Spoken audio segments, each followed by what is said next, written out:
この番組はご覧のスポンサーの提供でお送りします。Alrighty, welcome everyone. I'm Teeaboo. It is Wednesday. Kanata no Astra is late coming out because of weird Funimation stuff. And so, it's a new week and it's time for a new Monogatari arc. And I think this is close to the last time I can really say that, where the next season is the next arc, because the next two are like full-length one-core seasons, which is kind of cool. But for today, we're not getting there yet. We have got Tsukimonogatari, or Tsukimonogatari, which I'm confused by the title of, because I've seen it translated as Possession Tale, which I think is the correct thing. I think that's what it's supposed to be. But then Tsuki is also like moon. I do know that this arc is titled Yotsugi Doll, so I'm expecting that Ononoki will somehow play a role or a part in this arc. Okay, cool. I've also been informed that this arc occurs sort of like between Koi and Hana in there somewhere. I think like directly after Koi. So post the meetings with Kaiki and stuff, but I think everybody leaves and graduates and Araragi and Senjogahara go bye-bye. So expecting them to play a part, which should be interesting because we haven't had like a normal arc from Araragi's perspective in a while. That's kind of what I'm expecting to see here, but maybe not. Maybe it'll be from Yotsuki's perspective, which would be really cool because she is a weird one. Peace. Yeah, really not sure what to expect here. Not at all. Last thing we watched was pretty interesting. I really liked Hana. I heard some people say that they didn't find it to be a very enjoyable arc, and okay, fine, compared to certain other things that occurred in second season, sure. But it definitely had some moments that resonated with me and some interesting stuff in it. So hopefully we get something similar. This is a relatively short arc that we're looking at, and that feels kind of crazy to say because it's 4 episodes. I feel pretty confident in saying that we're going to knock out all 4 episodes today. Yeah. And then we'll look forward to next week where we can take our time with Owari, which I believe is next, I think. We'll figure it out.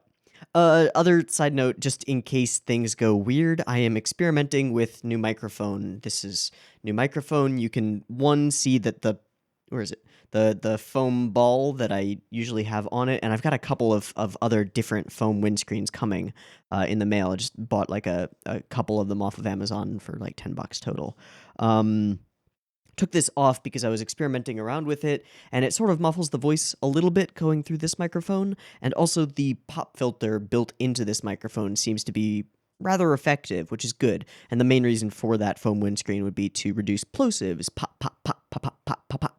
And I'm watching my levels right now, and I don't see any major popification, which is nice. I also have the microphone at a slight angle from my mouth, which helps. But just pointing out that new microphone, experimenting with placement and stuff, as well as post-processing and stuff, still trying to dial everything in. So if the audio sounds a little weird, I will do my best to make it sound relatively smooth and not grating or jarring. My biggest problem with audio is my sibilants and the rest of the high frequencies. Just the way my voice is, and especially the way that my teeth come together to create S sounds, creates what I find to be an extremely piercing S sound, and it makes the audio kind of grating and hard to listen to. So working on eliminating that as much as possible. If I don't get all the way there, that's because it's a learning process. We'll have it dialed in over the next couple of weeks, but the audio in this video might not be the best ever. Sorry. Yeah, just disclaimerification. Anyway, there's not much to say at the beginning of a Monogatari arc. We know our characters. We have some idea that Ononoki will play a role. Maybe Kagenui will be around as well, considering that they're partners. It makes sense. Expecting Araragi to also be in this somehow, but not sure. The title Possession Tale really doesn't lead me to think of anything in particular from previously, and it makes me wonder whether we're talking about like a possession of a person, like a demon possesses an individual and does stuff with them, or an aberration does, or possessions like things that you own. It's unclear to me which it's referring to, and whether that'll even matter. We'll maybe find out as we go along. Stop it. Stop it. The springs on this like mic stand are clicking, and I hope it's not getting recorded. We'll see. If it is, I'll try and deal with it in post. Um Anyway, not too much to talk about at the beginning. We'll have more to talk about after the first episode. Let's watch the first episode and find out what we're dealing with. I don't know. I have the first episode. Well, not yet. Yep, I have the first episode up and ready to go. It is at 0 seconds. There will be two versions of this reaction video, as usual. Picture-in-picture version with the video up there, which you can find in the description down there, and a timer-based version, which will be up on YouTube, which you're watching right now. The picture-in-picture version will have the video in it, but it will not have discussion at the end of each episode. The timer-based version on YouTube, however, won't have the video in it. It'll just have subs at the bottom, and it will have discussion at the end of each episode. So mix and match as you see fit to get the content that you want. And if you are planning on using the timer-based version and syncing up with your own version of this Monogatari arc, then get episode 1 ready, because there will be a beep beep timer at the beginning of the episode to count you down, and it'll be heading your way right now. Also, the little Ononoki symbol. I can see the first frame. Anyway.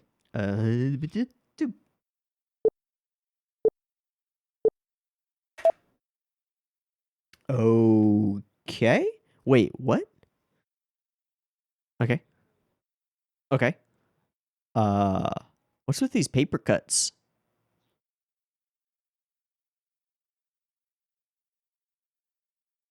Hmm.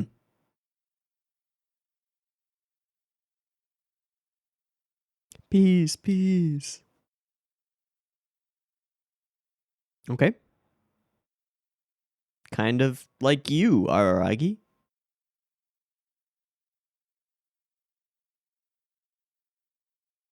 Oh, wow. She decked this place out.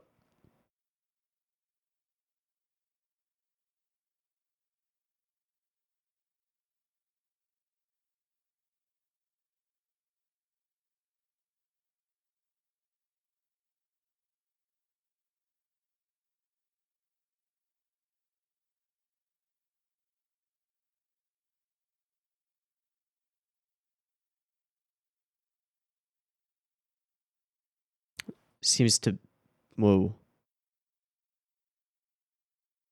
Seems to fit in with the fake stuff.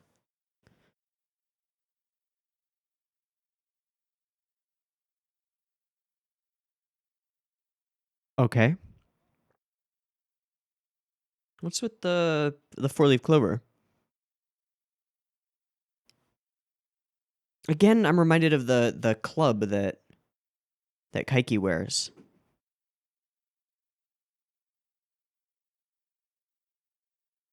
When in Rome, do as the Romans do.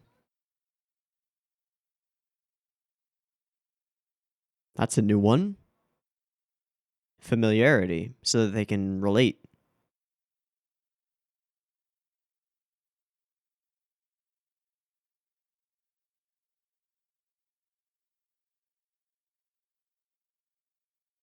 I like the new paper cut things.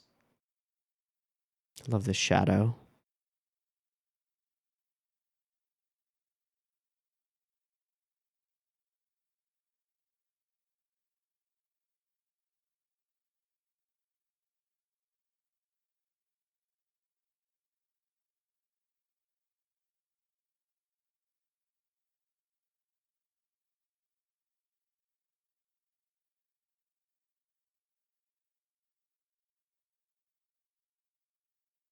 That unpleasant guy in a Hawaiian shirt.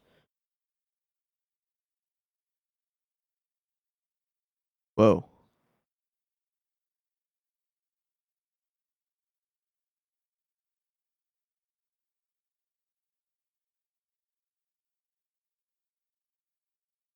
Otai Nayo Bake. Okay.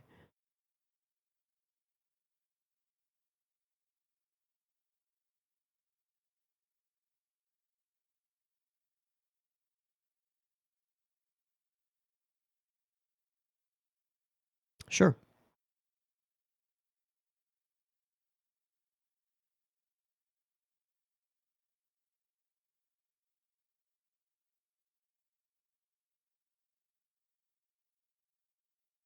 Hmm.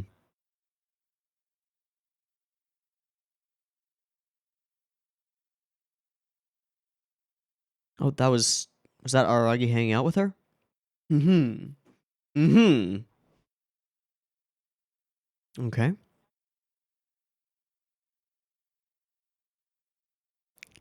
This is amazing.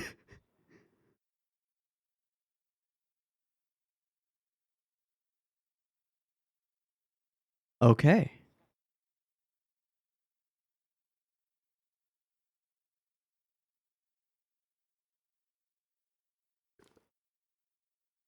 Ooh.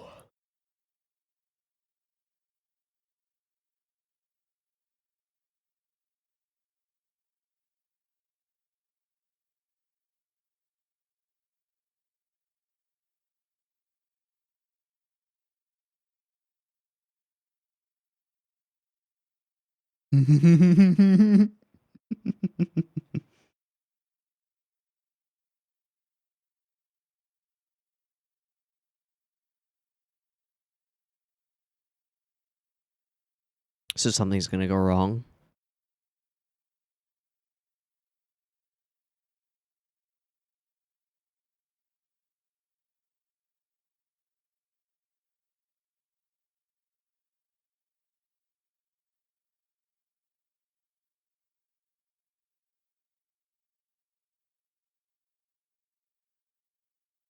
Okay.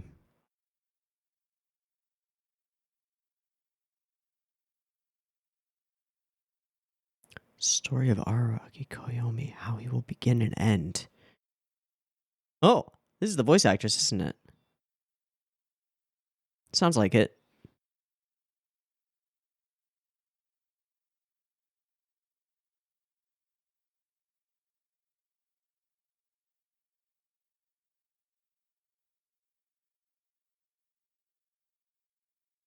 A little bit shattered.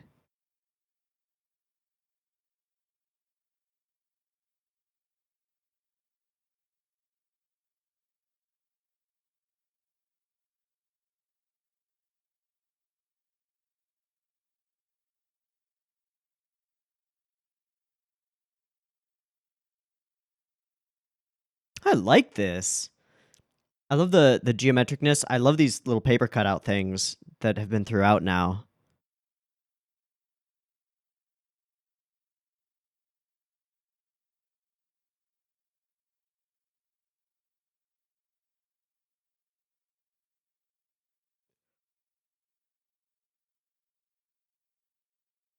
I'm not sure what the song itself reminds me of.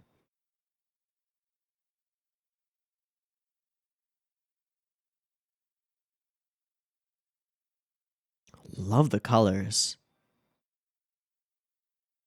and the blending with the backgrounds, or using the her color scheming for the backgrounds. Okay. Okay. I feel like I've seen that before. Um,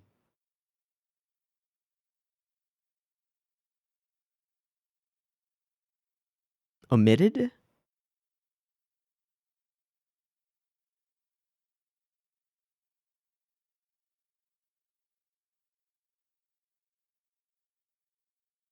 Omitted again.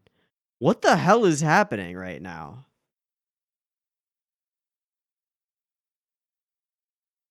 Like, Aragi is shattering psychologically.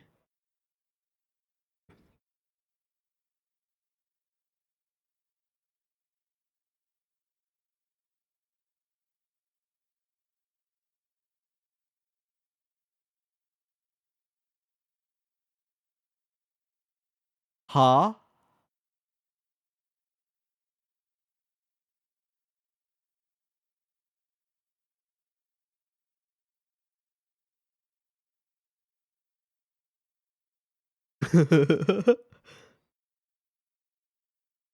I think they will make plenty.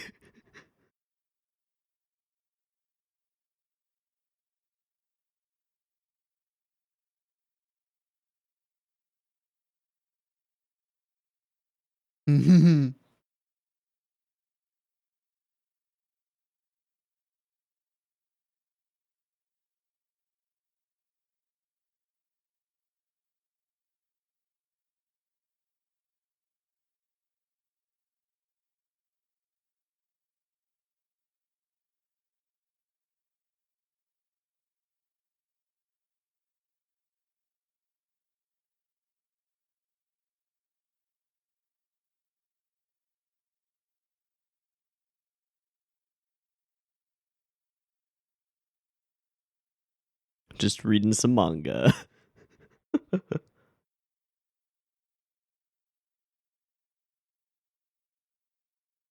uh, uh,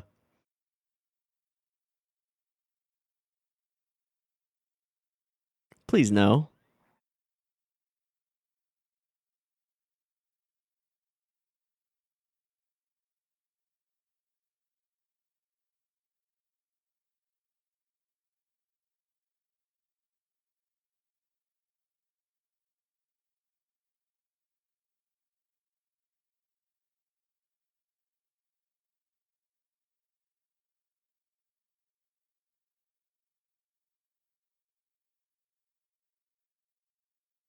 Mm. I feel like there is significantly more animation here, which is wait. Oh,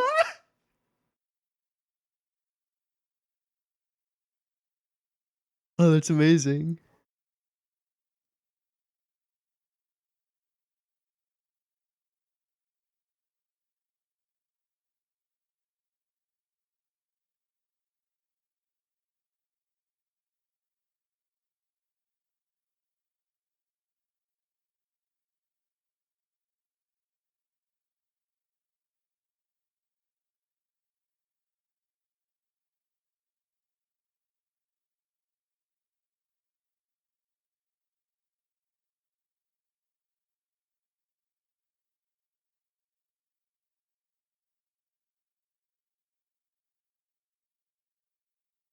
Though she doesn't come close to me.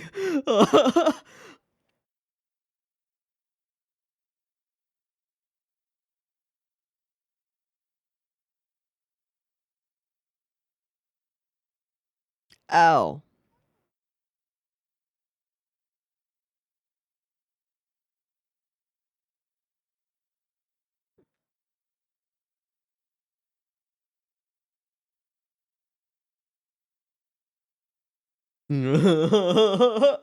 A dream come true.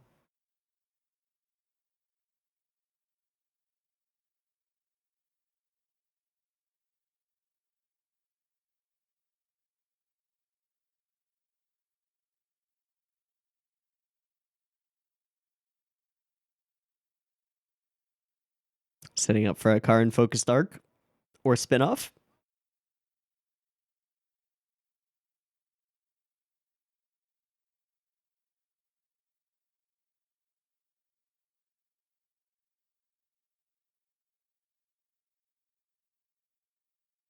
Of course.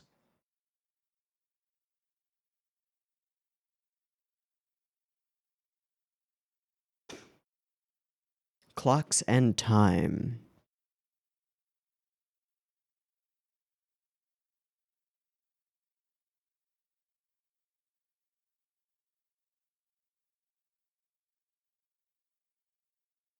Okay.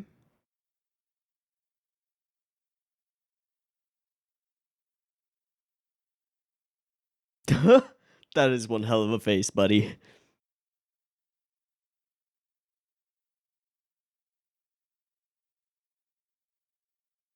Uh-oh.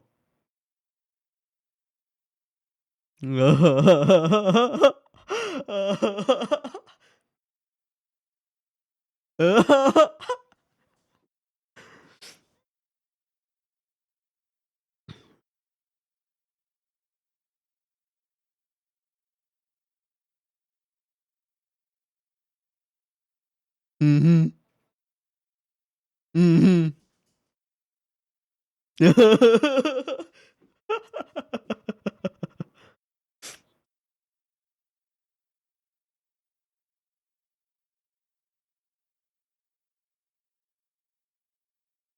Ooh. Nope.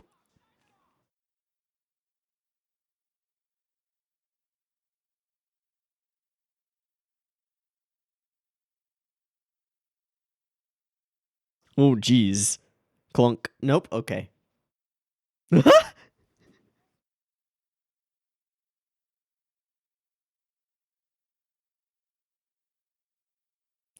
Classic, but not so classy. I guess we're making it classy.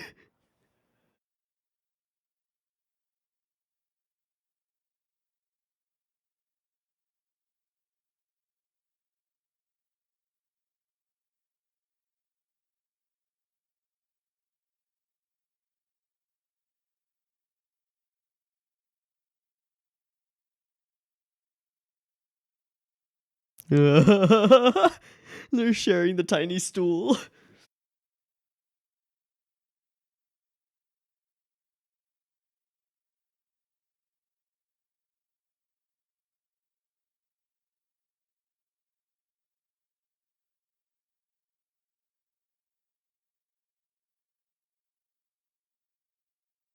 Her hair has gotten very long, but that's normal for her, right?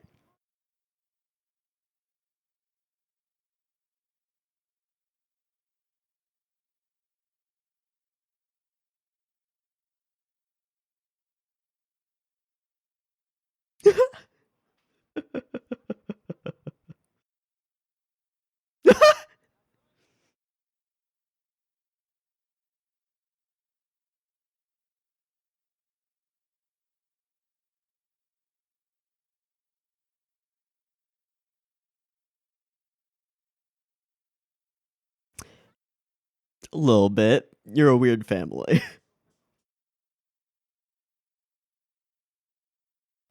Oh, okay. I did not want that image.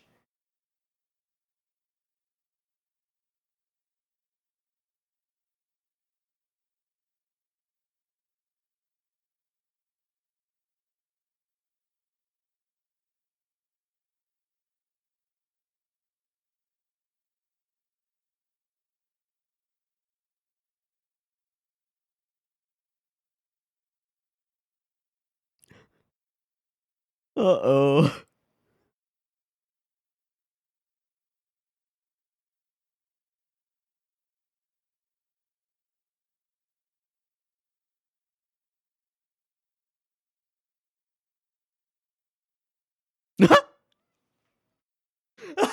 He's Astro Boy.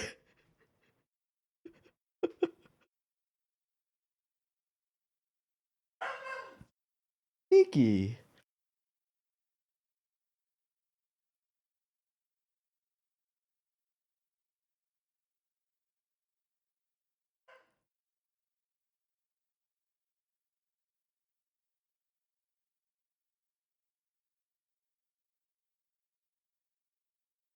Mm.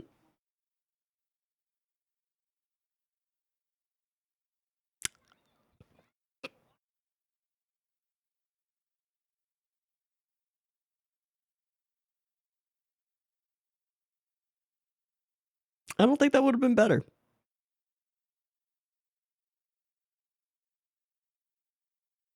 Uh-huh.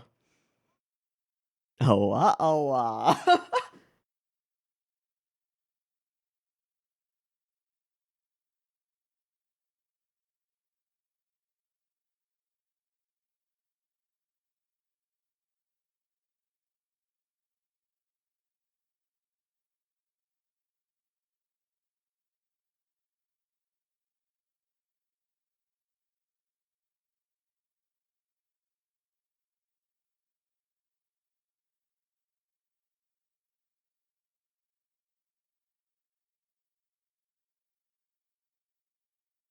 Was she?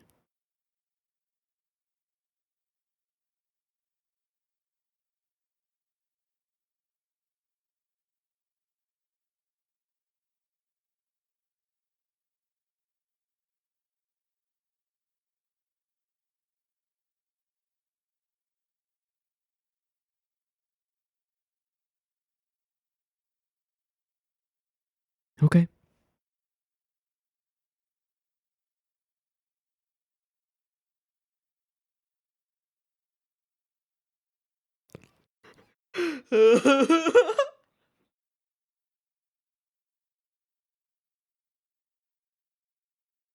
Problems with being a semi-vampire.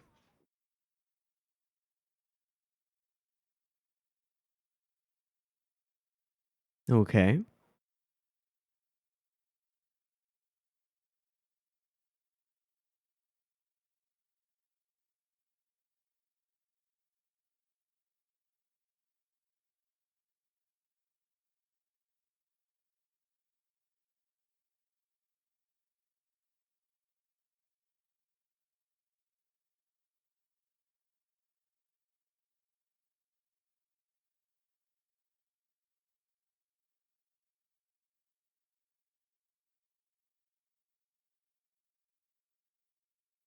Okay, so it's back to weirdness.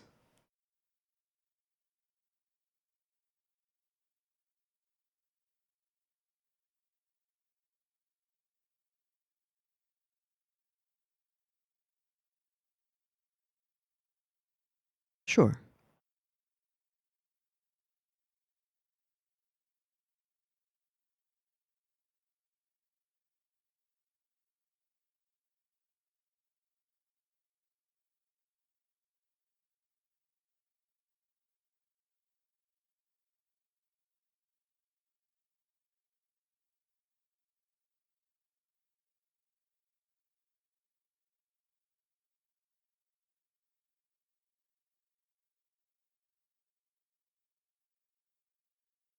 Hmm.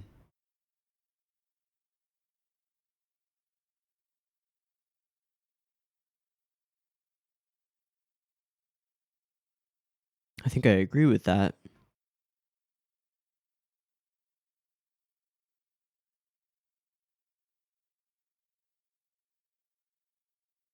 Hasn't really been focusing on it, huh?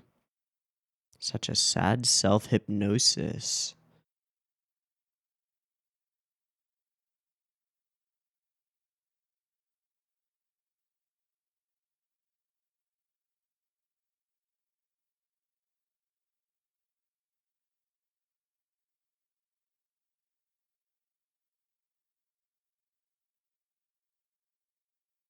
Mm-hmm. Okay.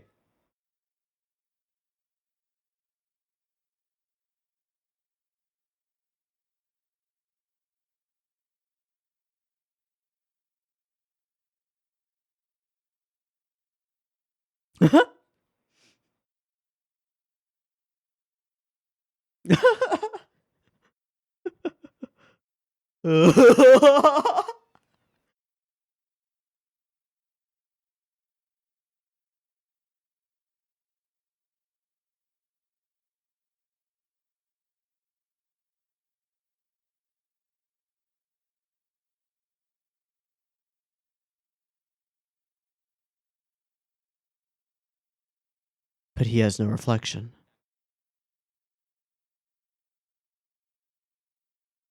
Does that mean that he's lost control? That he's become fully a vampire?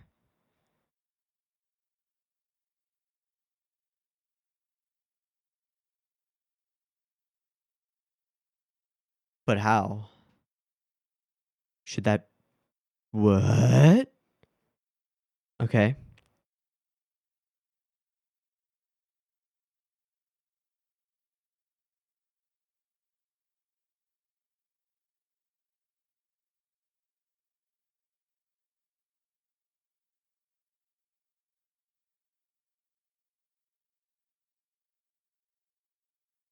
What are these strange objects? Oh. Constructing her. Okay.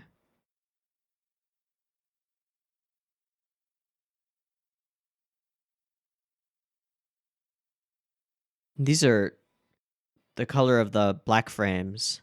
And there are all these scan lines as though it's,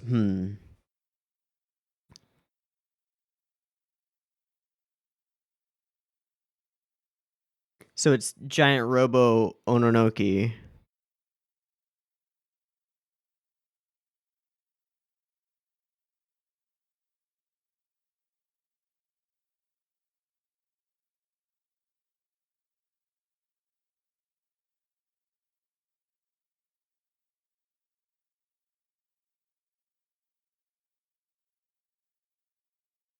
That whole sequence feels so trigger Gynaxy. I don't know.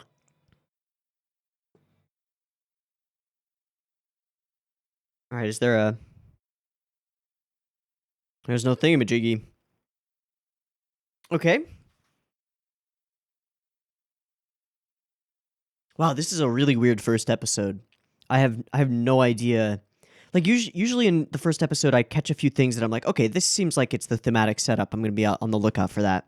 In this, the only thing that really came close was, well, the explicitly stated like all things must come to an end. This is the beginning of the end of the story, and then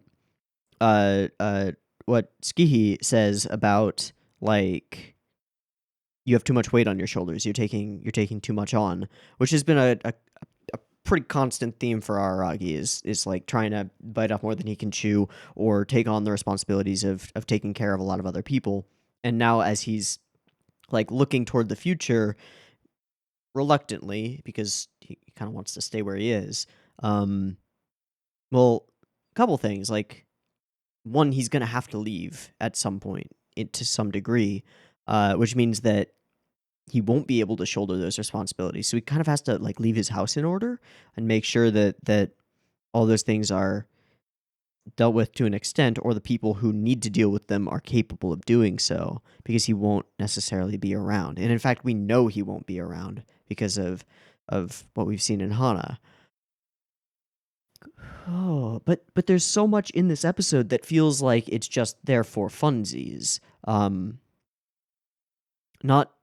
that that's a bad thing in any way. And actually, come to think of it, it's almost as though it's like I don't know how to phrase this. I'm gonna do a bad job, but like a last hurrah, like reveling in the thing that will be lost as we move along. Whether you want to call that the innocence or whatever, the bathing with his sisters and flirting with them, fondling them, all of that stuff is like very classic Araragi, and maybe the things that he must grow out of, sort of, maybe. But I'm really just conjecturing here.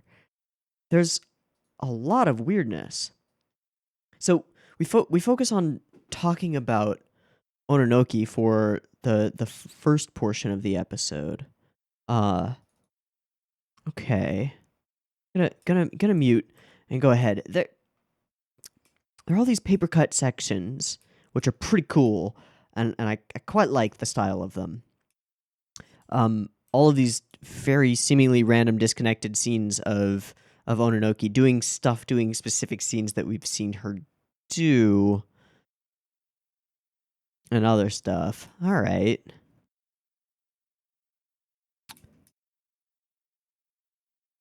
The entire list of all of the things. And it makes Yotsugi really cute. I found her really cute in this opening sequence. Very interesting. Then we get some exposition from Shinobu about her, and then we talk about this idea of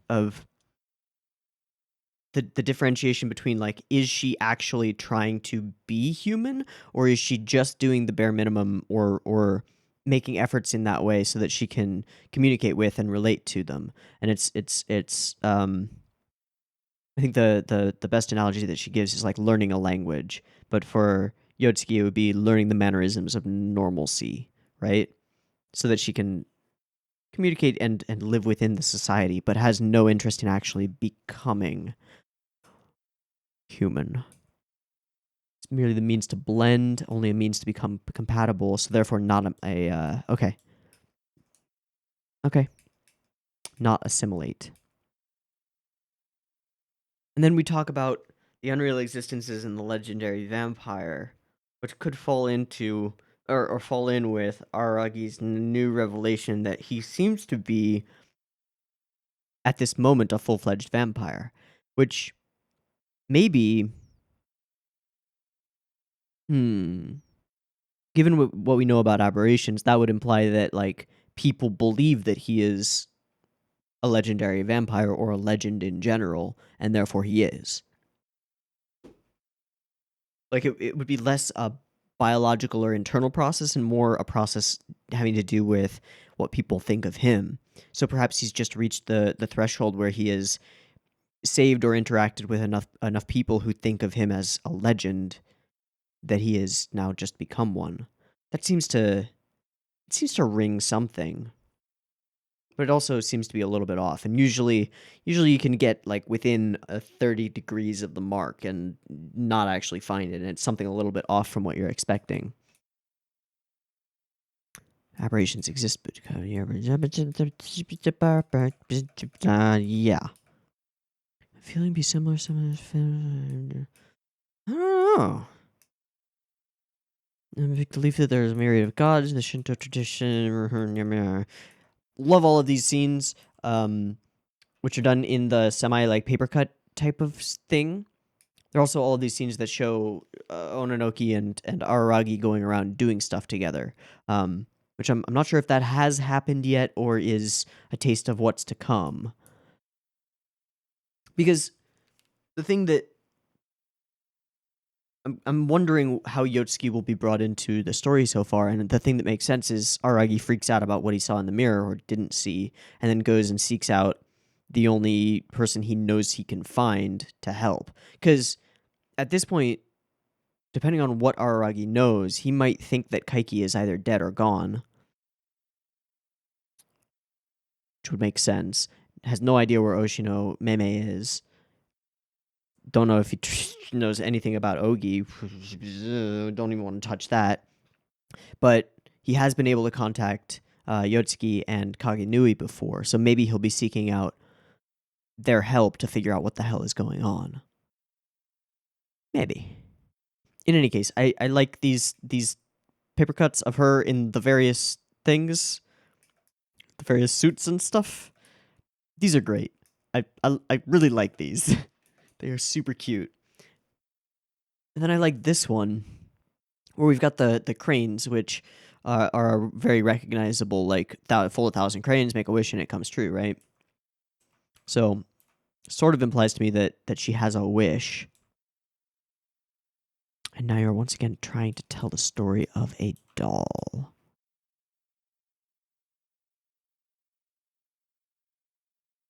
Darkness, Sengoku's incident.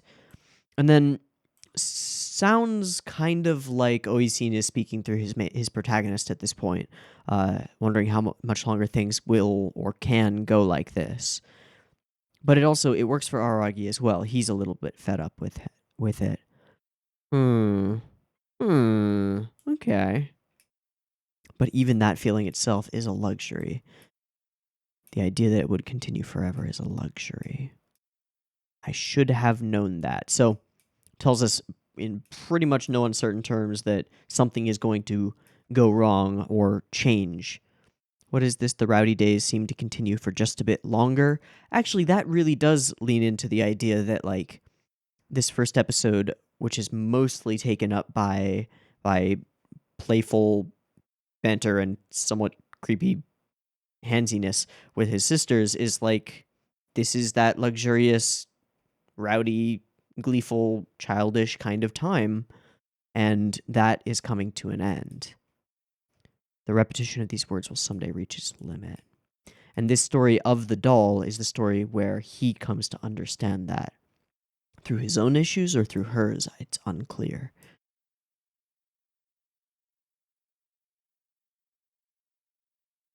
All these games that I don't recognize. All right. And then we see this claw machine, which then I think we see in the ED as well. I think the Ononoki like cutout thing that we see gets picked up by a claw machine. Wonder if that has anything to do with anything. Probably not. So we get, it's almost like a record, but all these different pieces that click into place. That's the star on her, the front of her chest, right? And then it explodes out into color, and we do some really cool stuff with these paper cutouts, turning them sideways to the camera, giving them like pitch and yaw. Really interesting. I love the color designs, and then weird stuff like we move her face around inside of her face, kind of similar to the way that the logo appears. But right, yeah, there we're like cutting parts of her and moving them independently. which is rather strange. Love the color. And again, cutting parts and moving them independently.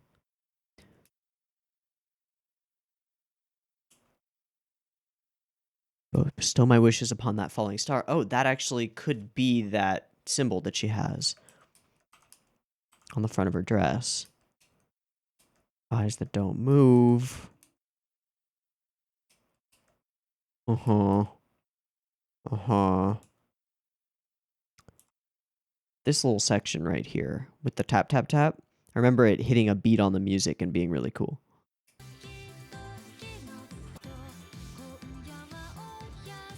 Let's see. It should be... Yeah, that's pretty cool. Thrilling orange.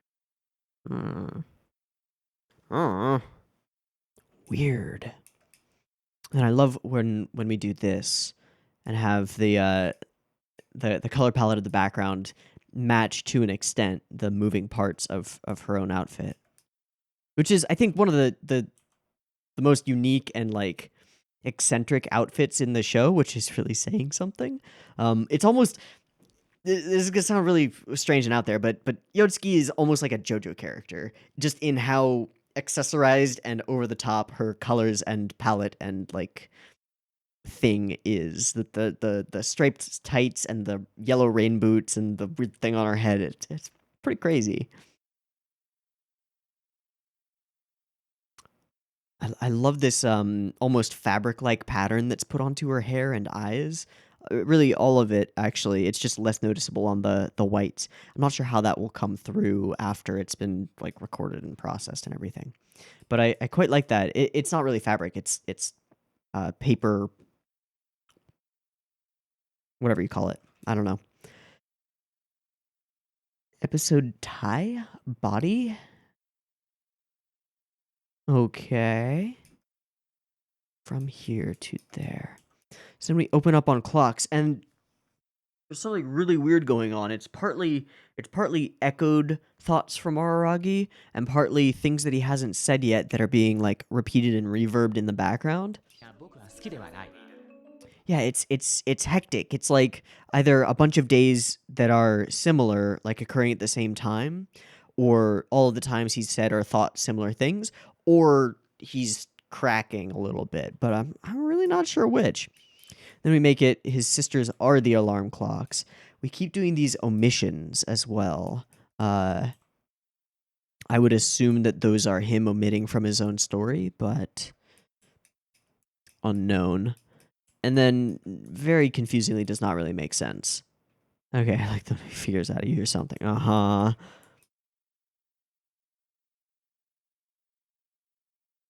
Okay. Moving onward, we get the tickle and the lick. Hold on, there was a thing. I don't want to see that again, but I have to. Okay. I will especially keep it a secret whether I actually licked or Karen pulled her foot back before I licked to preserve the privacy of his siblings. Yeah, preserving the privacy of your siblings is really a high priority, isn't it, Araragi? Uh-huh. She almost does like a Hachikuji stutter on running. Interesting. And then is that the OG Gundam?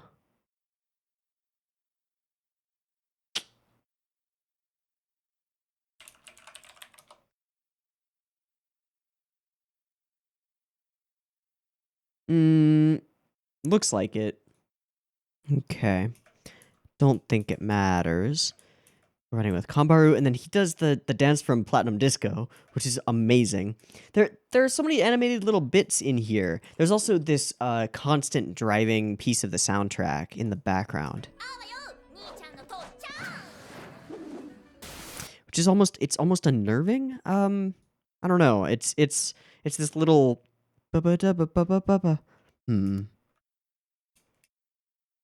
There's quite a bit of animated stuff.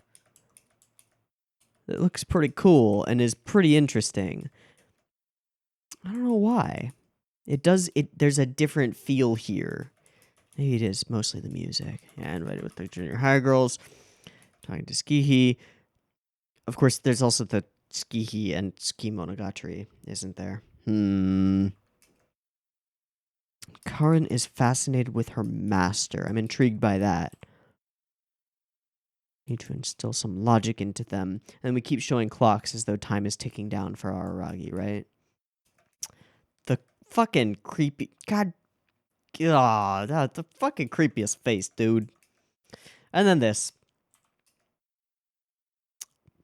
This happens. They, I think, really nailed this fan service momenty stuff. It's, yeah. Let's take this path to take a bath. Together. And then, yeah, why is this? How did it end up like this? Yeah. And then we get solidly into the bathy fan servicey stuff. And some man service. Nice. But there are... Sometimes she says things that are just right. Just want to... Astro and each... Okay. Astro boy...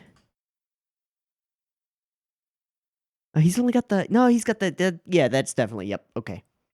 It's the both of them. I feel like Goten or something has similar hair as well, but I don't know my Dragon Ball. Squeak, squeak, squeak. Metropolitan Ordinance. Might be better for Karen. I don't understand that, but okay. And then there's wait, where's the moment where he's like, I'm not fondling you? I actually don't know where that was. Okay. There was a very hot cut there. But whatever. Thing with Nadako-chan couldn't be helped. A Shikata Ganai moment. Especially Tsukihi about Sengoku, about how she was missing for the past few months, is not something she knows the minute details of. Okay. And he wants to keep it that way. Has once again created, yeah. And then that his role has become balanced, almost as if he has taken over Meme's position, you know? Because that was always his deal. Not your role at all. Can't solve everything.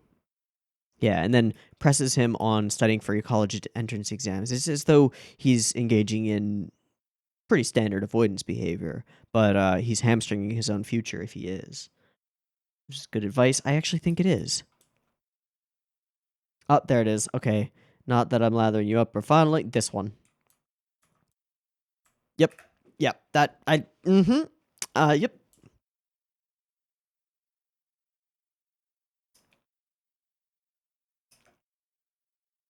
And then we have, as the ending and, I guess, cliffhanger and stinger, the realization that he is no longer reflected in mirrors, which would imply that he is full vampire now, right? But how and why? I'm going to stick with my guns and say that I think that it has something to do with playing into this idea that he has been taking on too much responsibility and perhaps has inadvertently become a real legend in the process. Which would also maybe contribute to an understanding of why he has left the town. To let the legends die down a little bit. Maybe. But uncertain. And then there's the other problem, which is, I feel like not something that we could solve in this episode, which is that the shrine is once again a hotspot for unnatural forces and stuff. Something unnatural as well, yeah. No reflection in Zamira. Normal, ordinary days, unable to change, starting to become a world where you don't exist, nothing but right now, and even though... want to start over. Over and over again. Okay. She burst through a heart.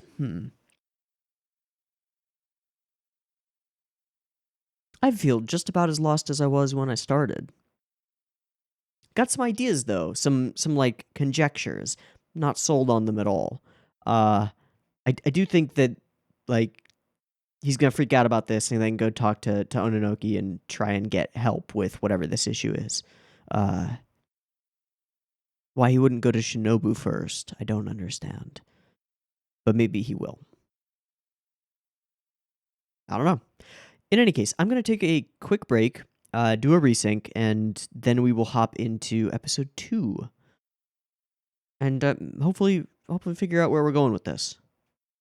Yeah. See you in a moment. All right, we are ready to go for episode 2 of Tsukimonogatari. I've got versions and stuff, and timer goes here. Nailed it.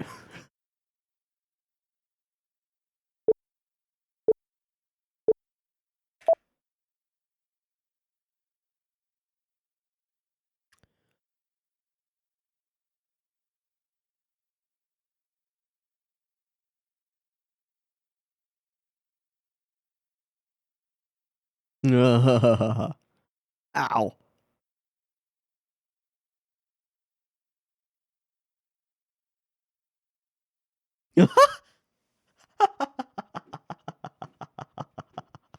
uh, I mean, what else is she gonna? Oh no!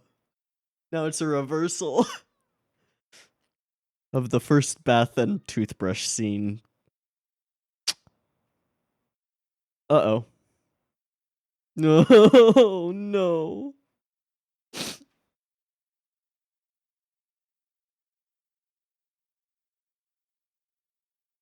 Oh.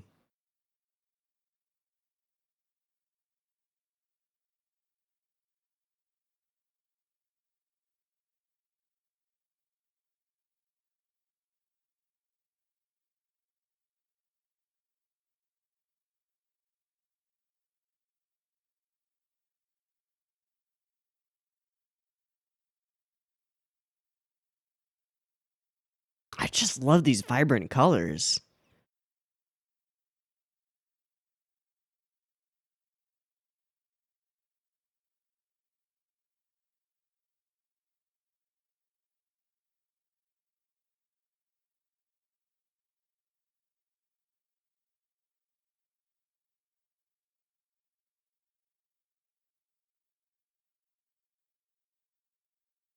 Blowing open doors.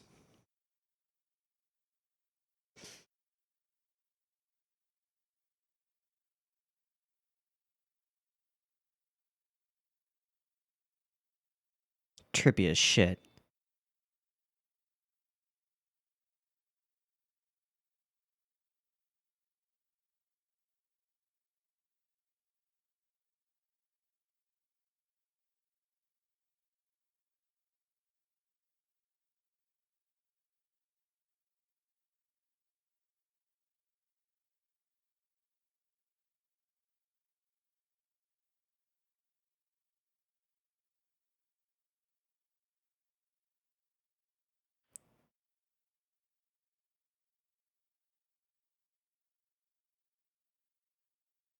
If he's a full vampire, does he still have a bond with her?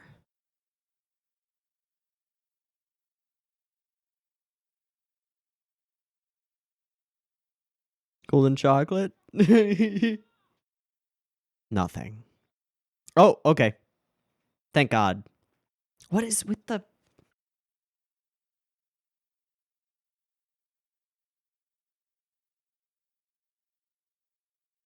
But why? Also, bondage.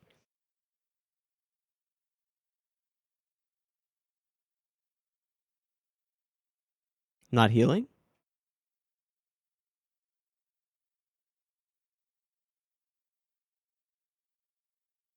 Okay.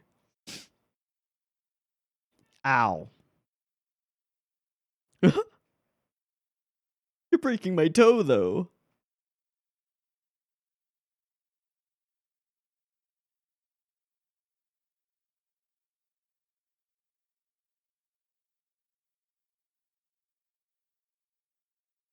So, why ain't you healing?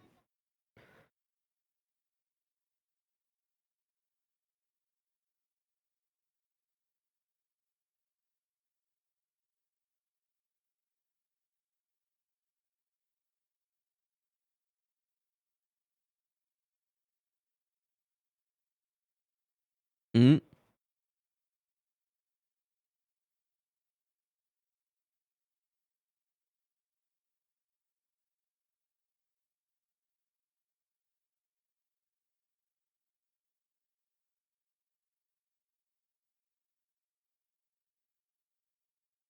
So it's just worse than you expected. Yeah, does he need blood? He's never really needed blood. Oh, yeah, good, smart.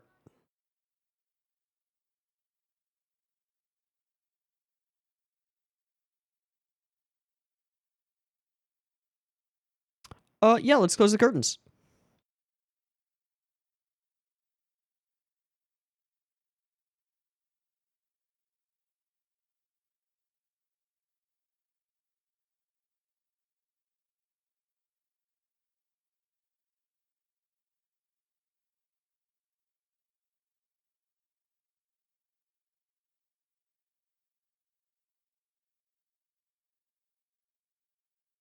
Okay.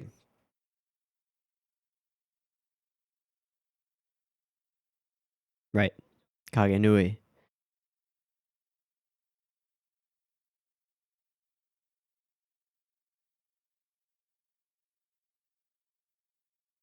Really creepy soundtrack.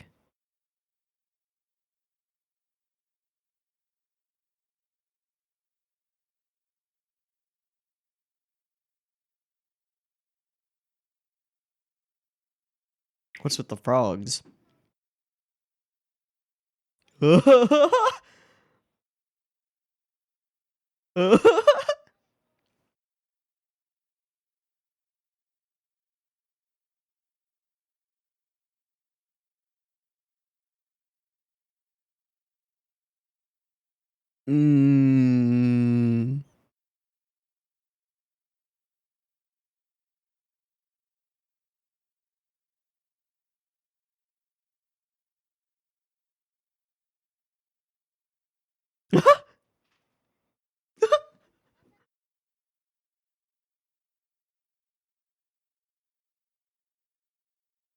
mm.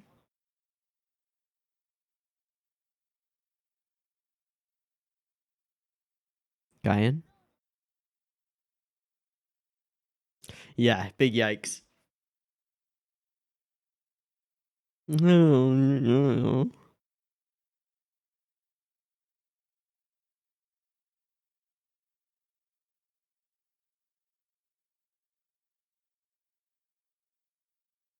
I've got the right subs on, right? I do.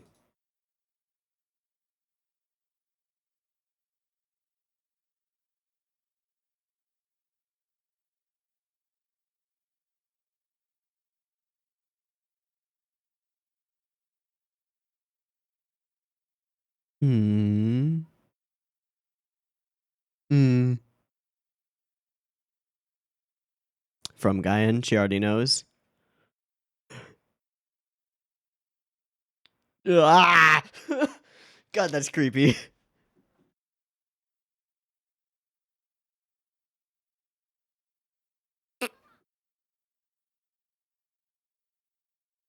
You'll be fine. Yeah?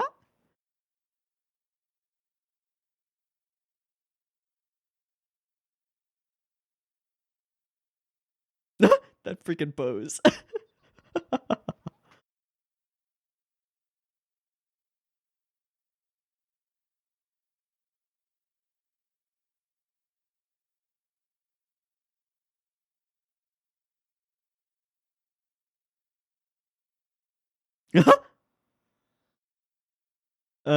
Nope. Okay.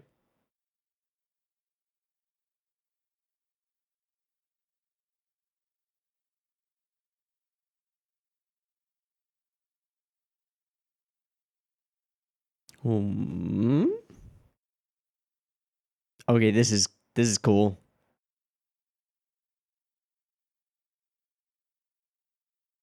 Just in case.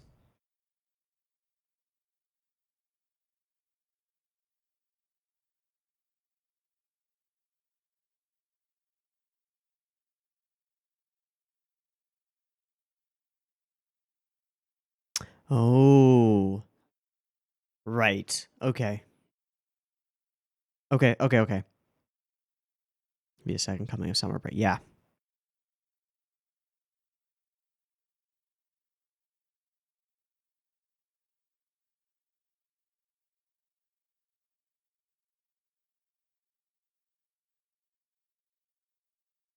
Okay.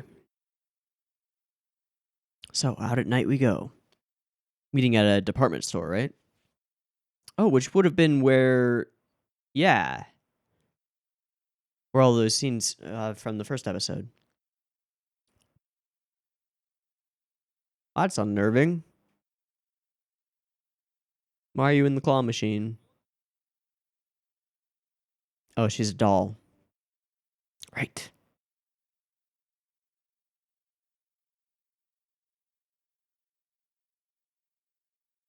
Gotta play.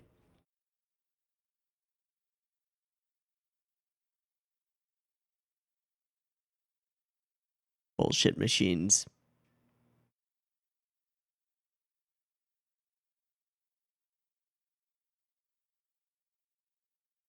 mm.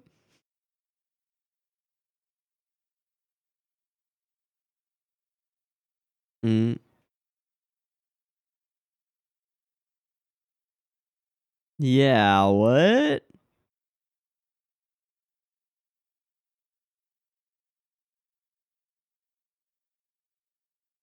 Hmm.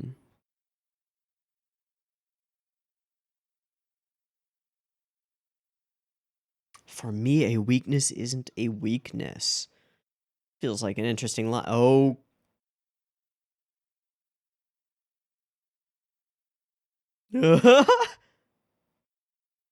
Ow. Yep, that's the point.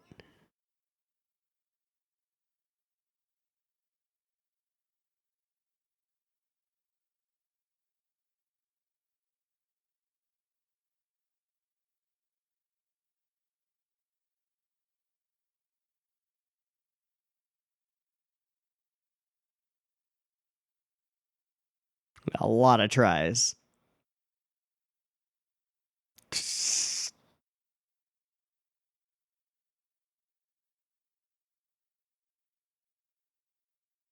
Mm-hmm.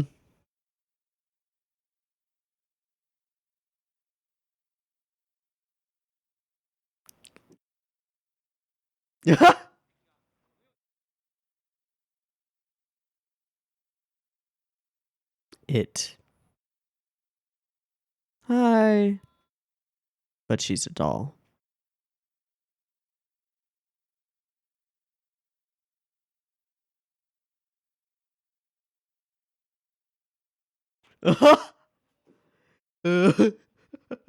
Yay!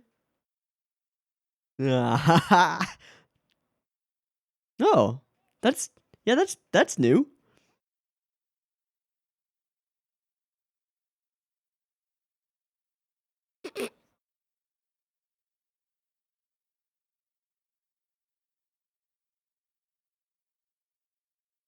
Hi.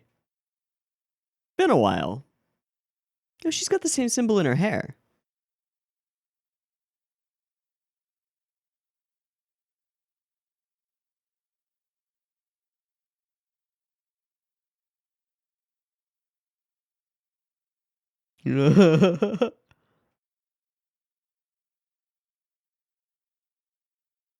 Huh.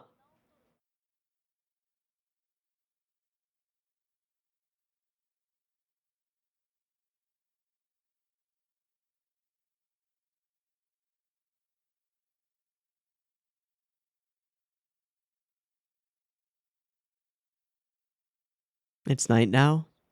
Oh.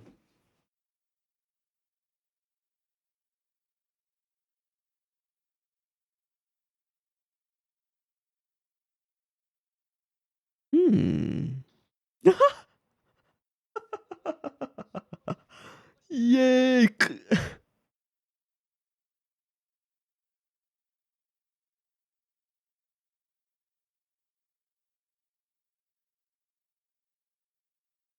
Hmm.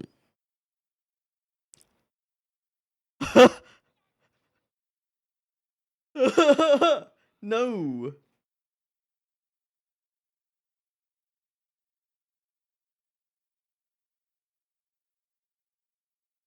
Wait, what? I'm gonna bite that too.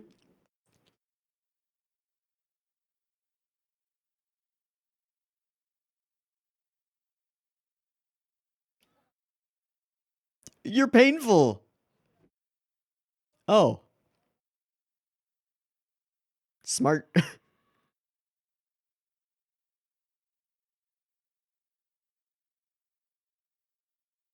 To see how fast you heal. So it has to be conscious effort now.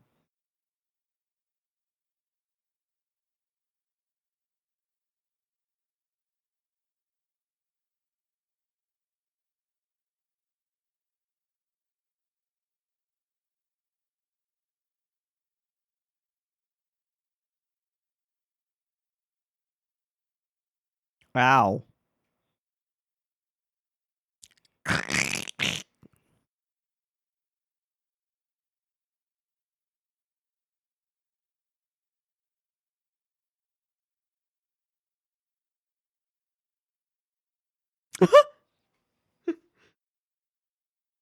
That would be what you would think of, huh?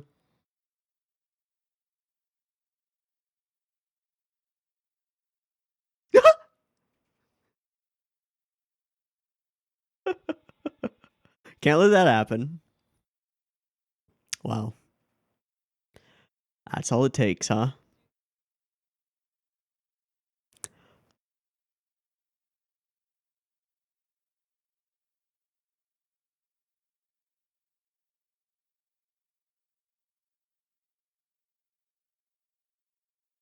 Please share.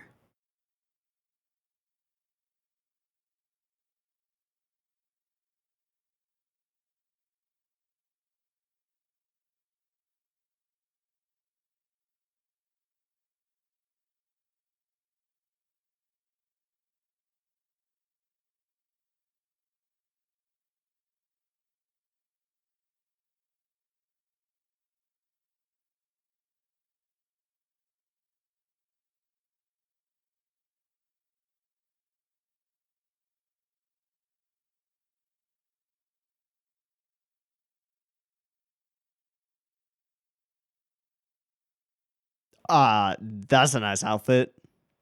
Hi, Shinobu.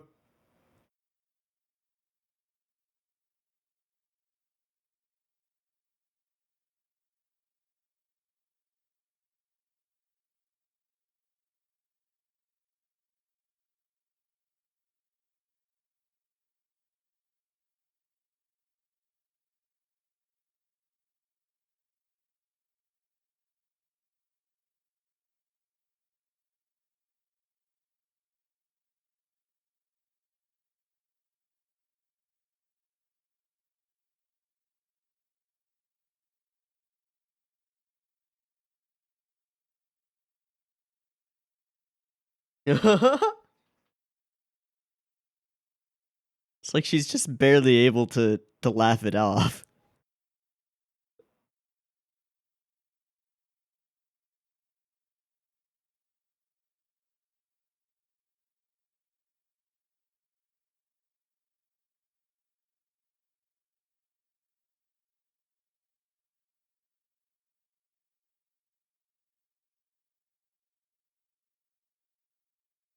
I feel like Kaganui is throwing some shade. Yeah. Please don't poke the vampire.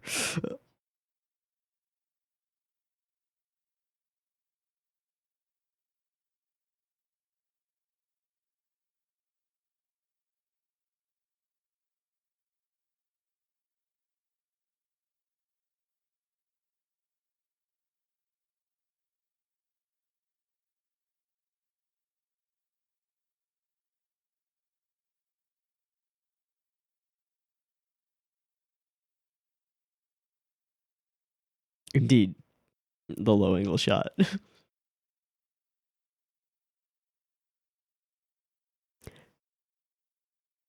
Care to share?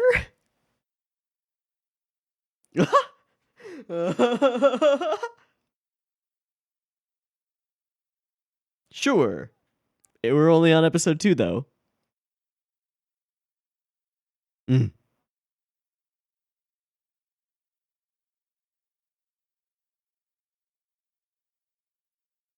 Okay.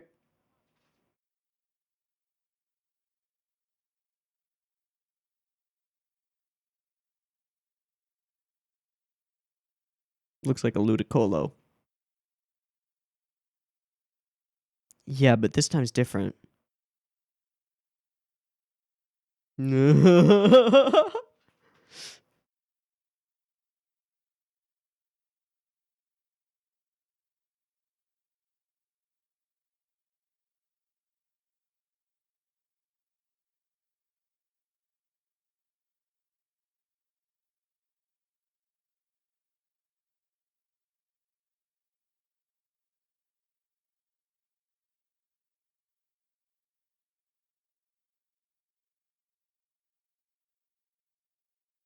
Hmm. So your own actions brought this upon you? Oh.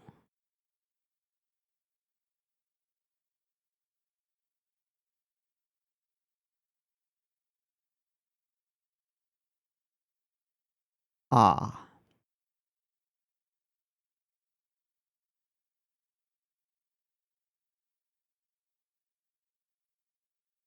Independently of Shinobu.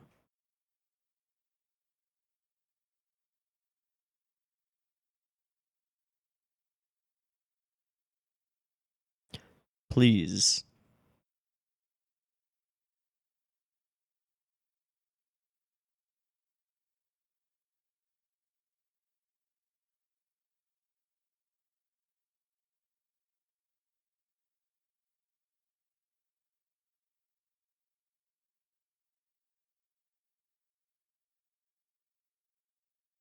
That the substitute would become.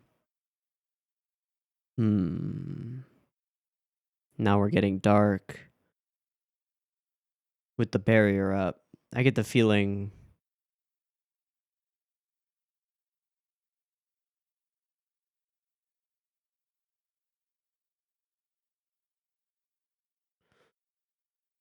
Oh.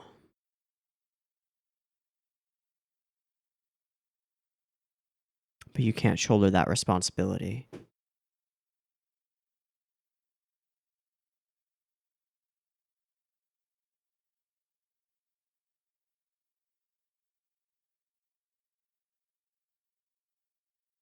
Irreversible?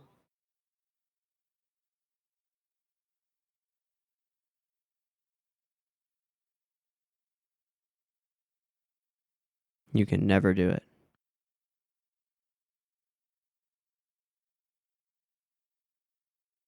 We've only seen him post this at night.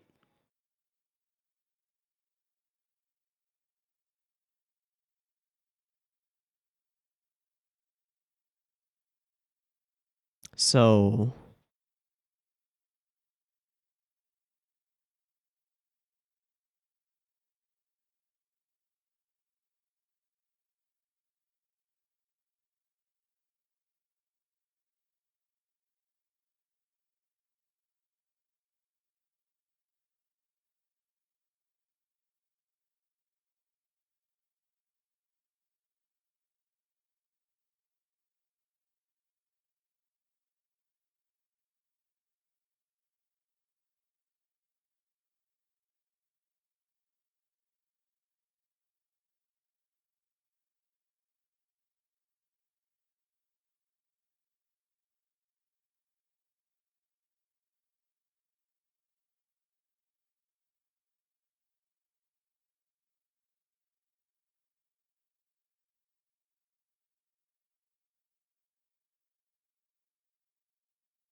And straight to end, right?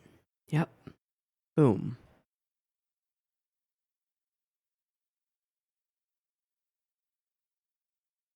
Okay. Oh, I got some answers, kinda.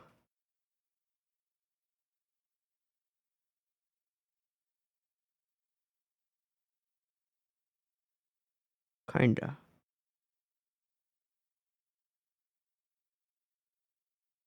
So he's become a vamp. It's not that he's become a vampire too many times, it's that he's become too used to being able to. And so can no longer control it, I suppose. Okay. Reminds me of some of the conversations about like a luxury to think that it can continue going this way. It also makes me think of um, becoming a vampire in this part of the story as almost like the inevitability of adulthood. I don't know if that's an accurate or like well supportable interpretation, but it does make me think like becoming something you can't stop, something different from yourself, growing up in a weird way though. Hmm. This feels like the reveal leading to the ending. Like this would be the second to last episode of the arc, or even near the last episode of the arc. But here we are, right in the middle. It even sort of, I guess, not quite lampshades, but lampshades it uh, when when Kagenui says something about like let's get to the conclusion portion or something like that, the resolution arc. Right. So we get a kind of a reversal of Skihi walking in on Karen and Araragi. I love the stained glass moment here. It's pretty great. And then the run over and the massive kick. Fantastic. Okay. OP, Skipify, great. I got really worried here that he wouldn't be able to actually call Shinobu out, that something had severed their bond. And no, it doesn't seem to have severed their bond. Their bond is still in place. Still curious about the four-leaf clover. I think this is the first arc we've seen it, and it just continues to be there. It's interesting. Actually, hold on. Let me look up Kaiki Deishu really quick. Kaiki Deishu images. I want to see. No, he wears a club on his tie. Yeah, it's very distinctly a club. Okay. I was wondering if there was a connection there. Doesn't seem to be. Just reaching at this point. Okay. So, weird stuff about the healing. It's just happening kind of slower, and there's a more like serious injury underneath the surface, so it hasn't healed much. But it will heal more at night because he is truly becoming a vampire. The way she's just like nonchalantly running her finger over his chest is a thing. Definitely a thing. All right, and then we should probably go ahead and contact Ononoki. So my question of like, why wouldn't he go to Shinobu first? Well, what if he just goes to Shinobu and she says, "Hey, why don't we contact Ononoki?" Okay, yeah, cool, let's do that. Can't really do the contact. Can't really do Gaian. But Gaian sets up this meeting for him because she fucking knows everything, which is horribly creepy, and sets up the meeting before even being asked. Boom. Should be able to meet Yotsuki there. I have made those arrangements. I hope to repay by your friendship. This gratitude's okay. Interesting. And then,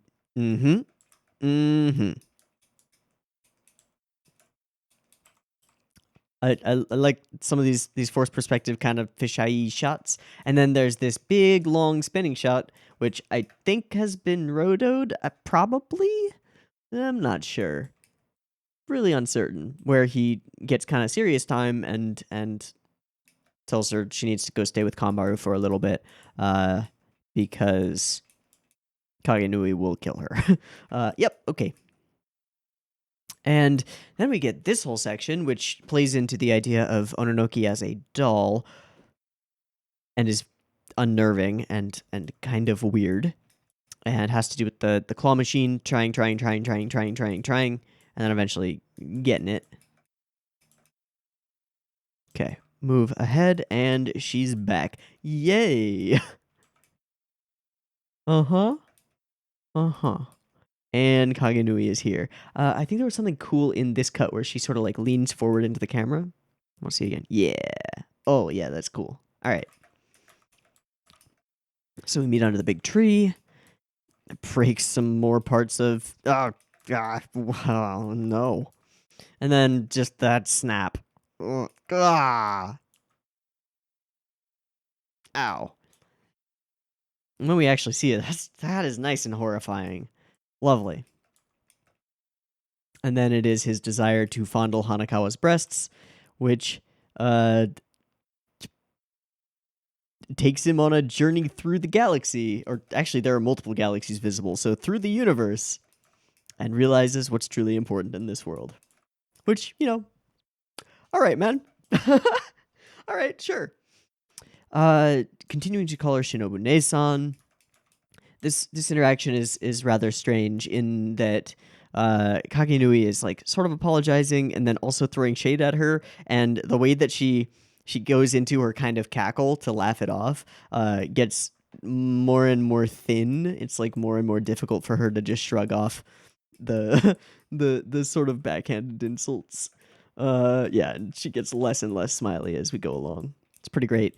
And then there's this moment where she's just there and is, oh fuck, that's a Shinobu face right there. Mm-hmm.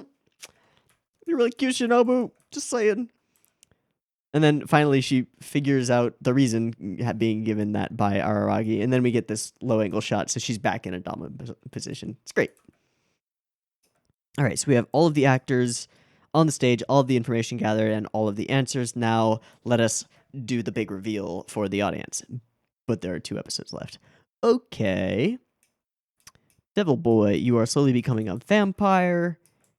And Shinobu doesn't know anything about anything of this. Don't know what's up with the snowman. No idea. Your soul is fundamentally and completely independently from that of the former heart under blade, leaning toward the soul of a vampire. And apparently has leaned far enough that it is now irreversible and inescapable. Okay. You didn't turn into a vampire too many times, but you got too used to becoming one.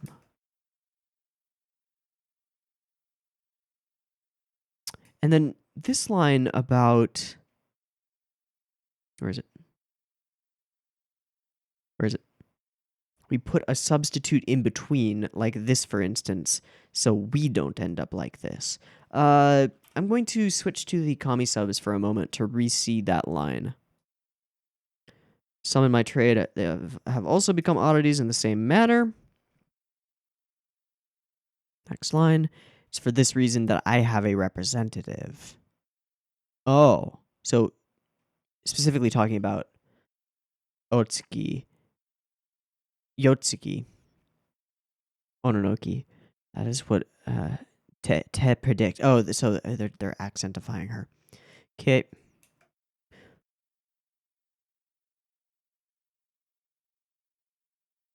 It wasn't calculated at all.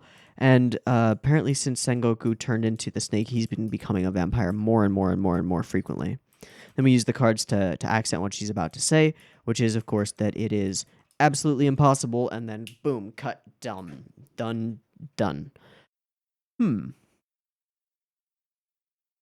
If we buy that it's impossible, then this is going to have to be a dealing with the inevitable sort of resolution, which could make quite a bit of sense. There are some problems you can't just fix, right?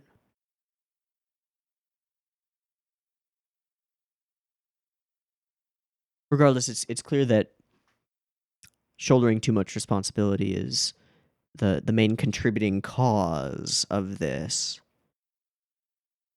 Okay. I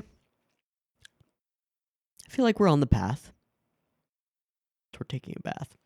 No, I feel like we're on the path to some kind of making sense of this, but gotta say I'm still pretty darn confused, which I think is about right. I think that's about where I should be right now. Okay, as before, I'm going to take a quick break, do a resync, then we'll pull up episode 3 and get on into it. See you in a minute. All right, we are back and ready to go for episode 3 of Tsukimonogatari. Yeah, let's do it. Araragi has found out that he is becoming a vampire, and according to Ononogi, it is not reversible. Let's see how we cope with that, or just reject logic and make the impossible possible. I don't know. We'll see. In any case, the timer version thing, PiP timer, get it ready. Yep. Okay.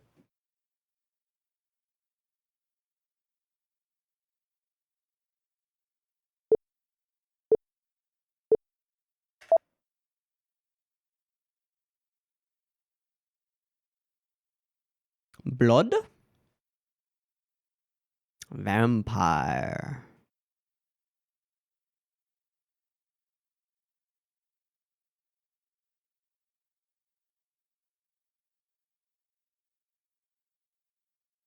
Okay.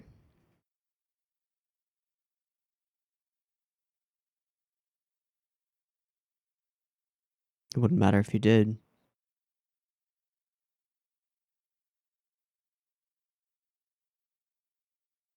Slightly different typesetting.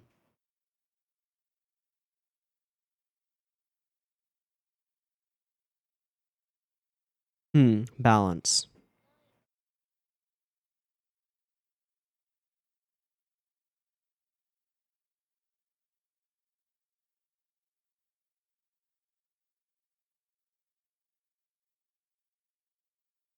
So he's still somewhere in between.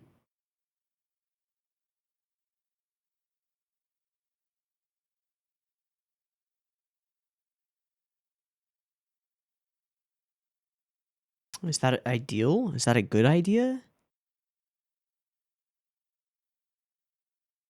What, to kill you now?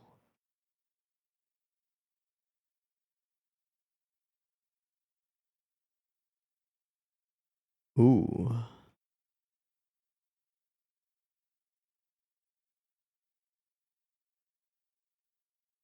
Which means giving up your ability to to shoulder all of that responsibility, right? Because a lot of what makes Aragi capable is that vampiric essence. Okay.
Whoa.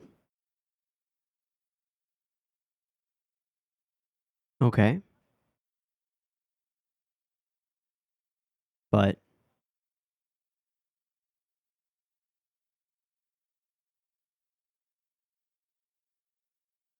tick, tick, tick, tick, tick, tick, tick, tick.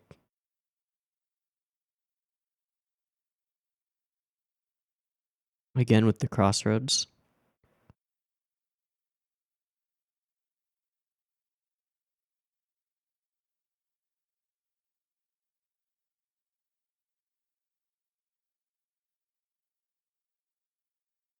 I think you'd be more willing to sacrifice your humanity for that.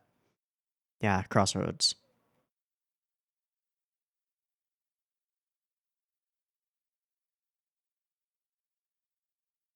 Blank black frames. She'll kill you.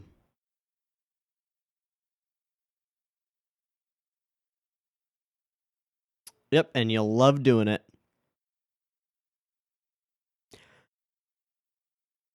Yep.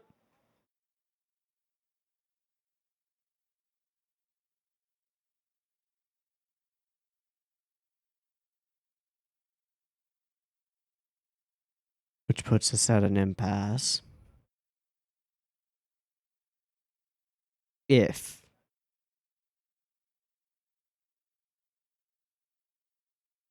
Right.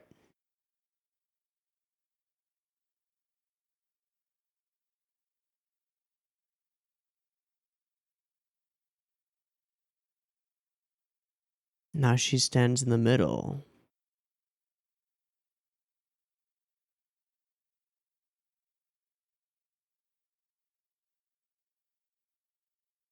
I don't know if that's a promise he can keep.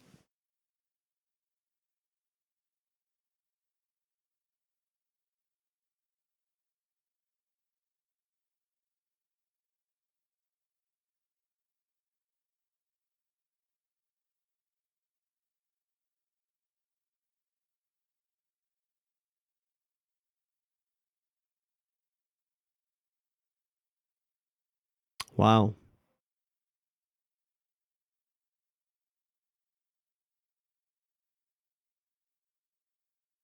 Hard to give it up, though.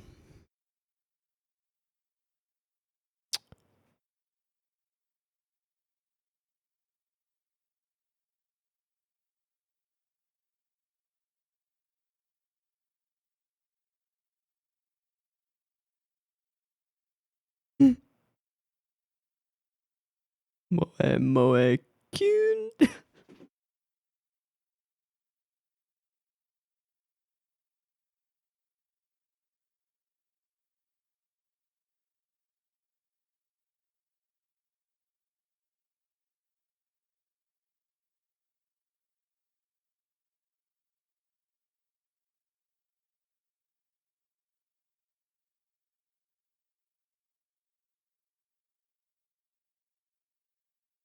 Mm-hmm.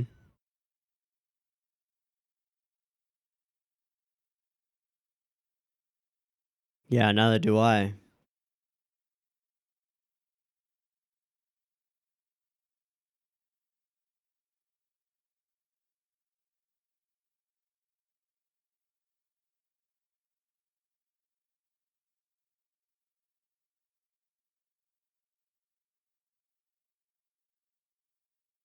Yep. That's who you are. 100%.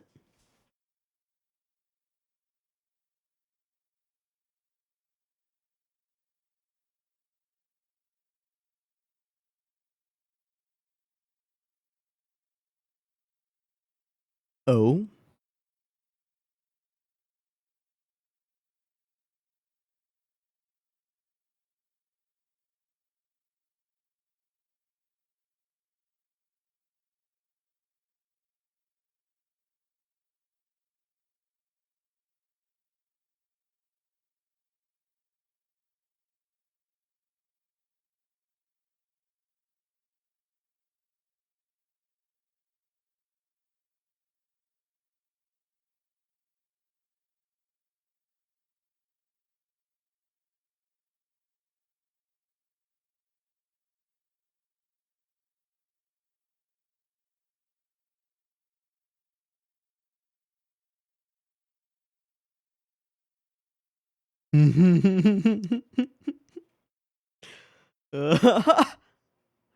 Great.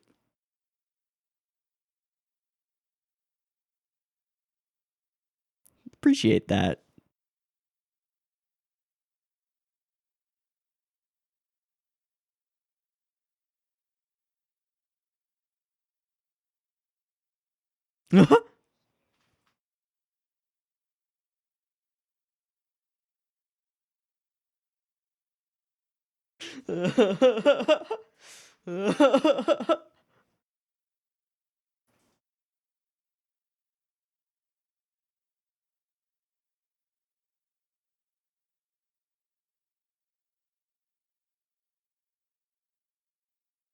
Oh.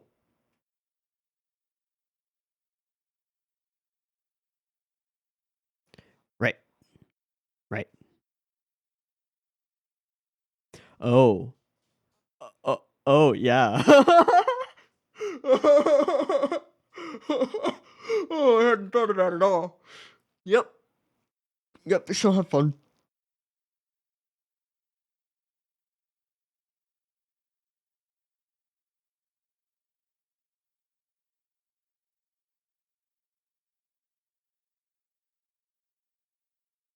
Hmm.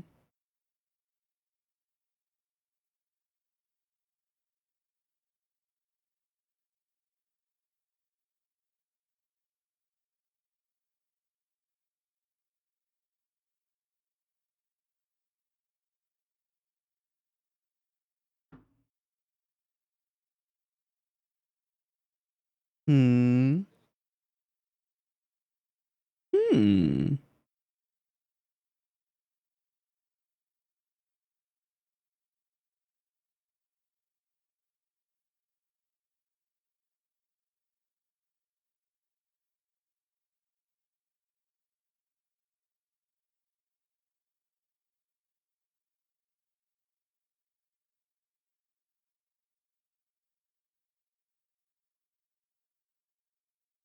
Oof.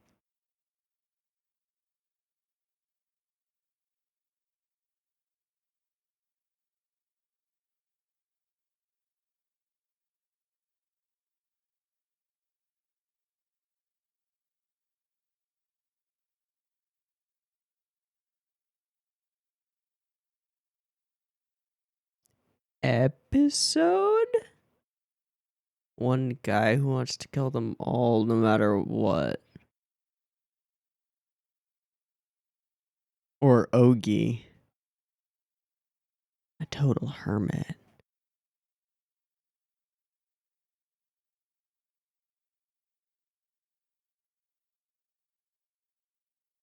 Sure. Yeah, sure. All right. Oh.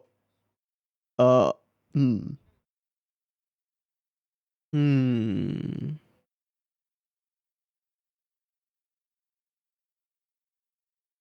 Hmm?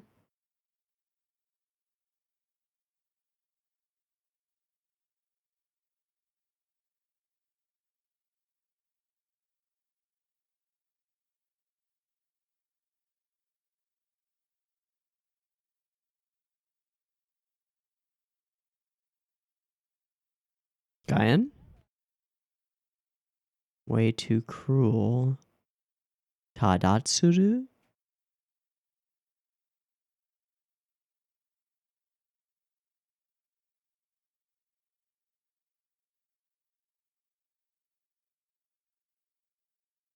All right, that was a curious conversation.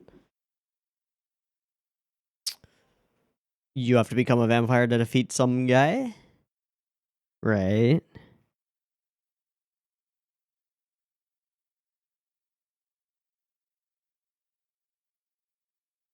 Hmm.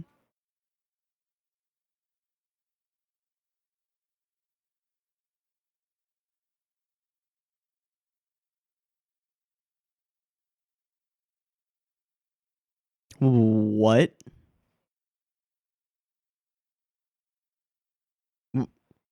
What?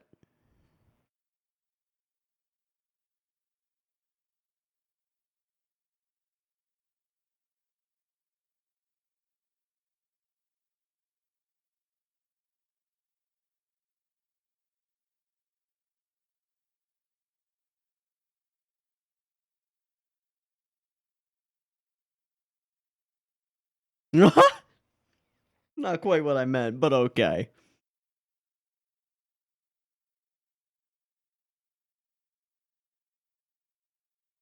Empty?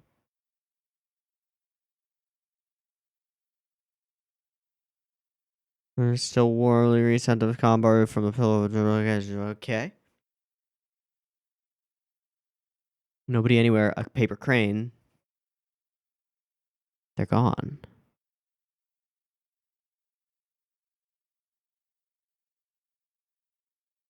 I've seen the Enigma arc. Don't open that paper.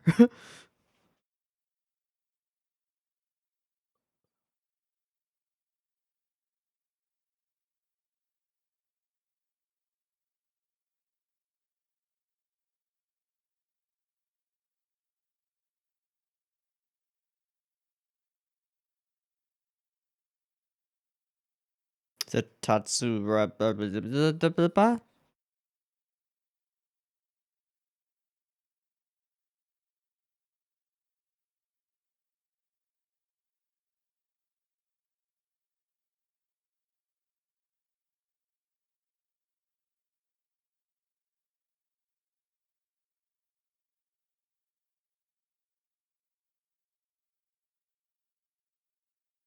Whoosh.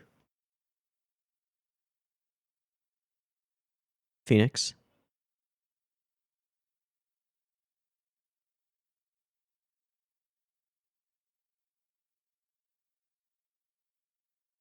Uh-huh.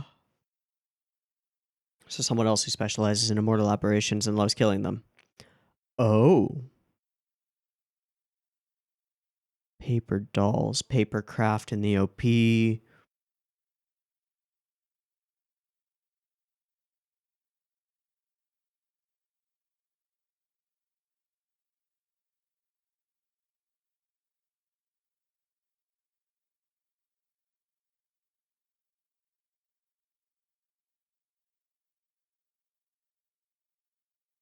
A softie?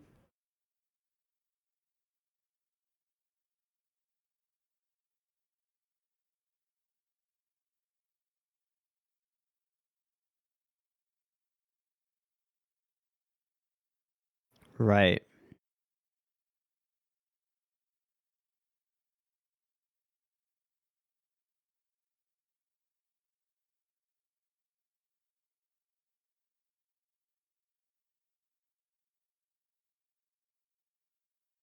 Okay.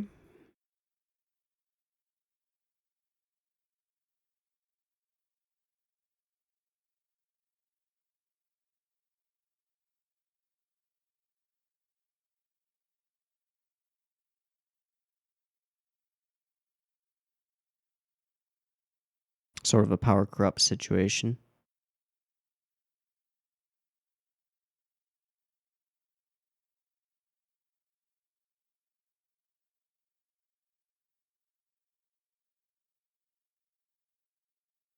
Hmm.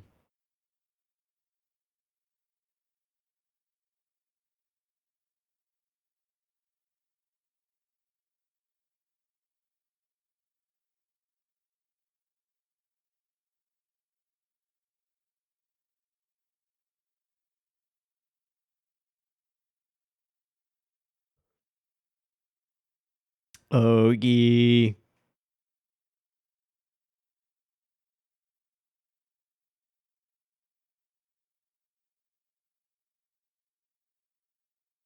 Who else?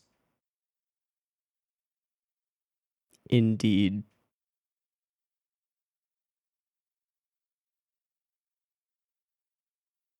Well.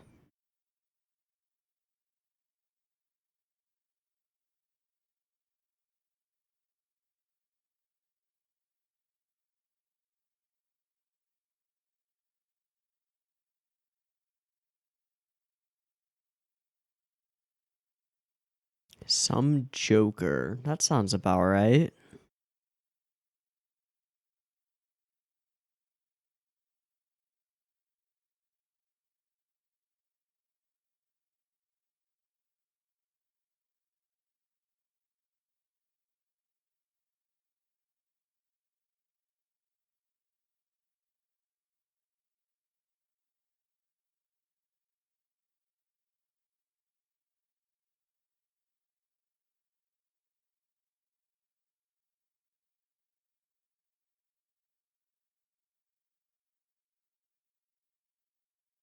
Hmm.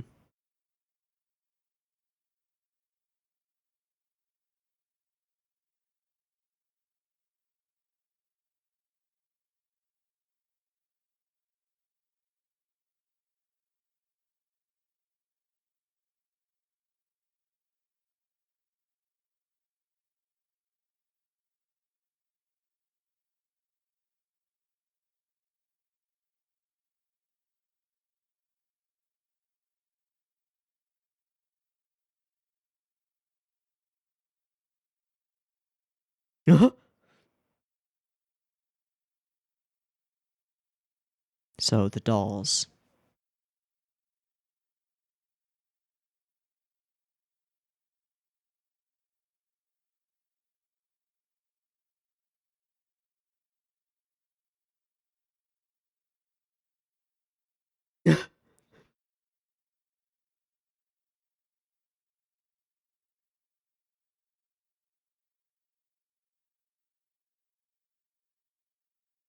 Okay.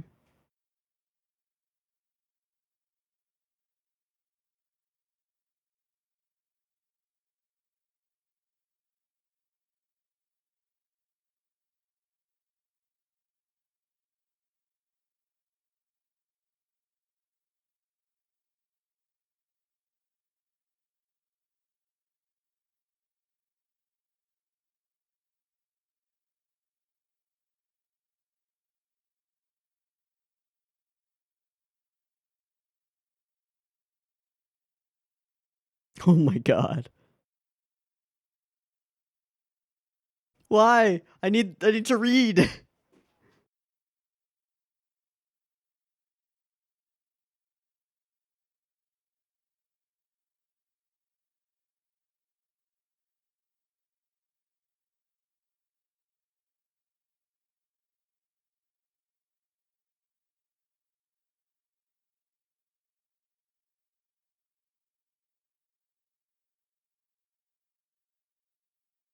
Hmm.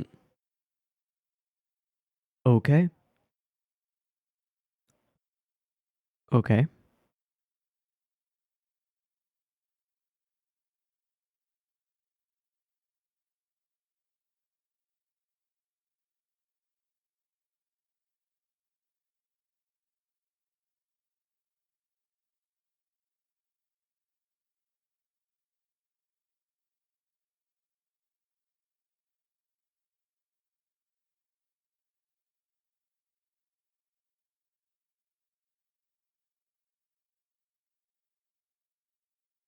So the kidnapping as a means.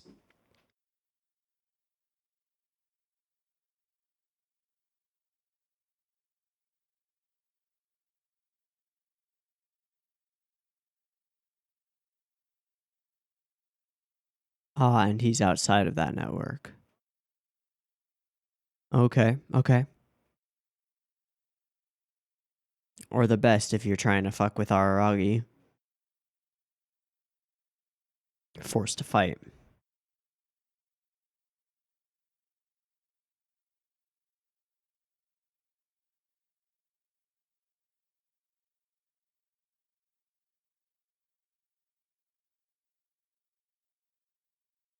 Shrine. Best get going then.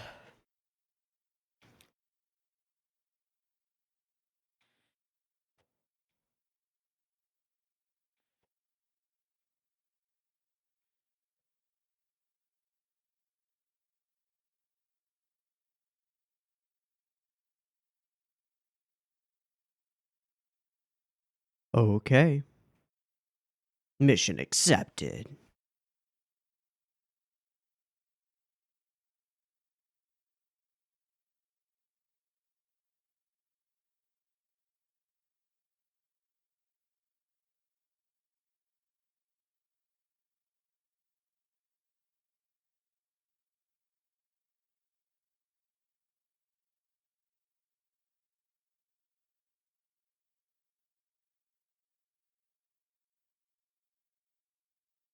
Okay.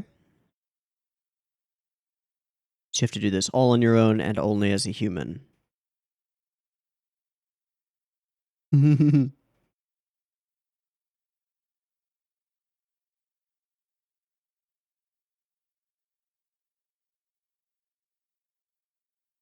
So that you can breathe?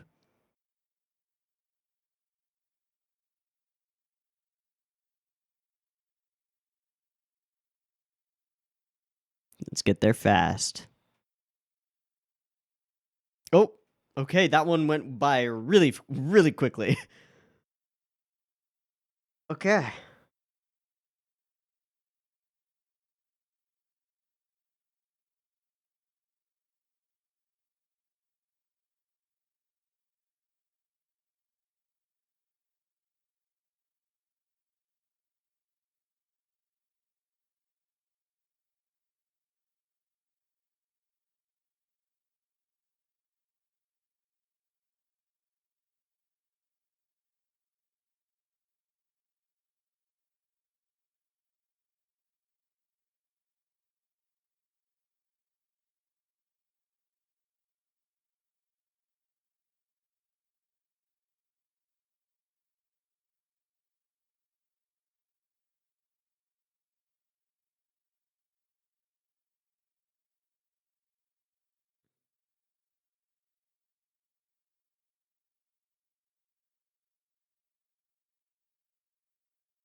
I assume standard hard end. Okay. What an interesting pivot.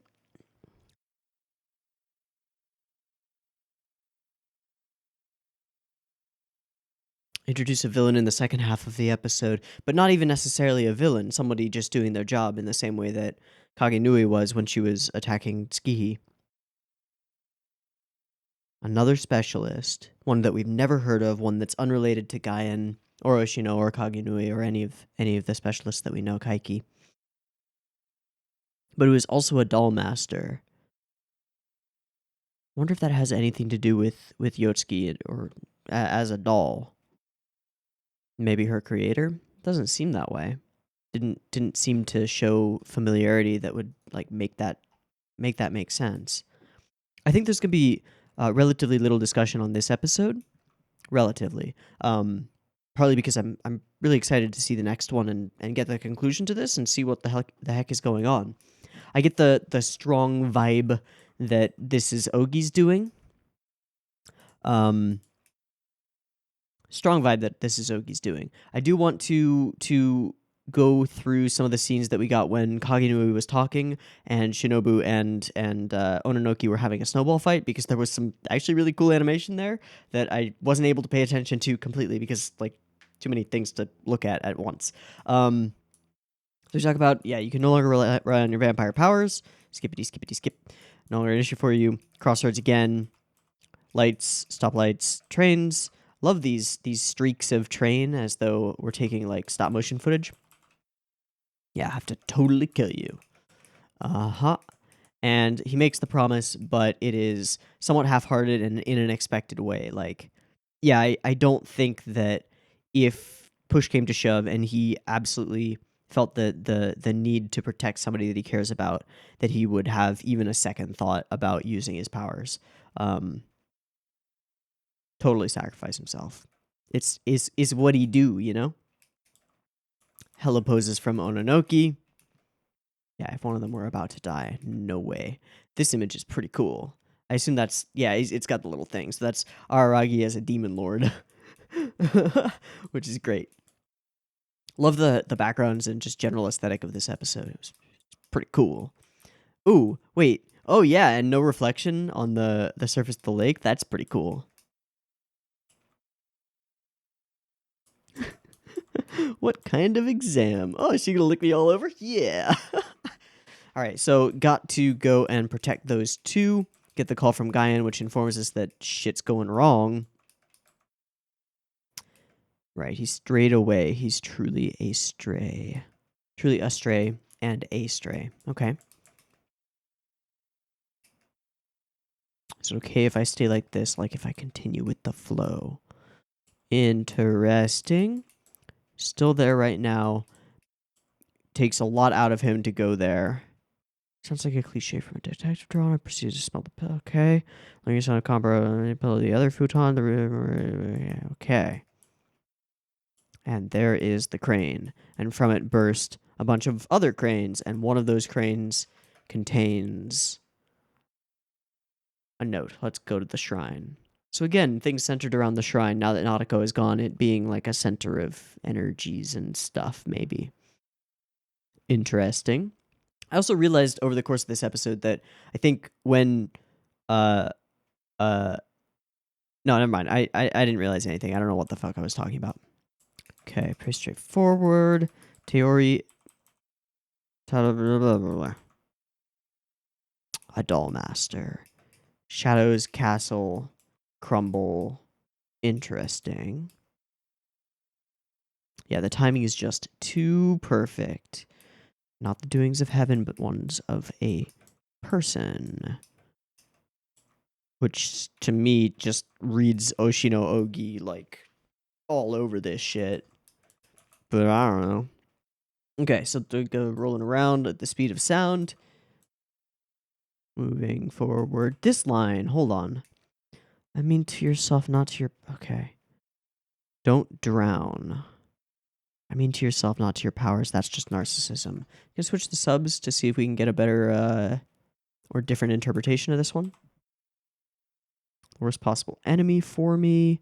Yeah, kinda. Oh. First it was your power, now your lack thereof. Ego center. Okay. That's interesting. So not don't drown, but okay. Definitely some liberties on the Kami track, but I think that makes a little bit more sense. You're the one-sided victim. And then we start actually throwing the snowballs. Yeah, there's some cool stuff here. Whoosh, whoosh, yay. Peace, peace. She throws a snowball so hard it flames. Has some matrix underneath it. Freaking awesome. I love the way that her hair parts. As if a hole is genuinely being blown through a solid object. Pew! Whoosh, yeah. Just shatters some stuff. Some cool stuff here.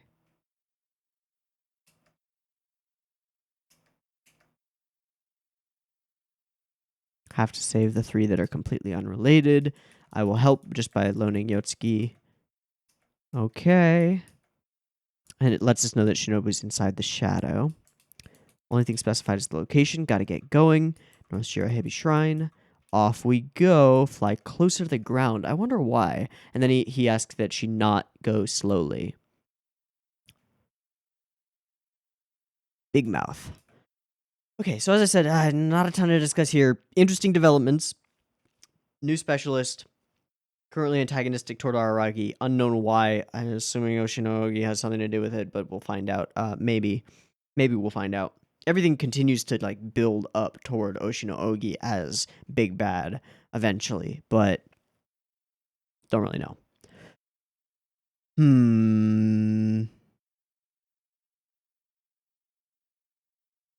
Okay.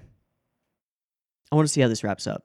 So let's end this episode here, and I'm going to take a break and do a resync, and we'll be back in just a moment as we have before. So see you in a minute. All right, welcome back. We are ready to go for episode 4 and the final episode of Tsukimonogatari. We're going to see who this guy is, the doll master, figure out maybe something about what is going on and why he's doing what he's doing. I'm going to go with the running assumption that it's Oshinogi causing this. And see, I guess the big question is, can Araragi handle this problem without relying on his vampiric side? I assume that probably yes, given the help from Ononoki. But we'll see. Anyway, not going to dawdle too much. Let's go ahead and jump on into it. If you're using the timer-based version, get it ready, because that timer's coming at you now. Whoa. This episode is 33 minutes long? What the heck? I have to use the movie timer version. Ugh. All right. Yeah, timer coming now. This is a long one. Cool.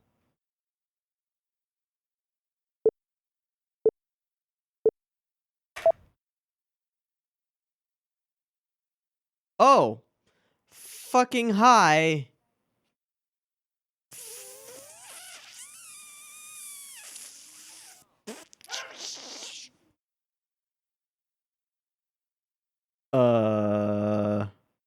About that. I don't buy that you're a high schooler or a girl.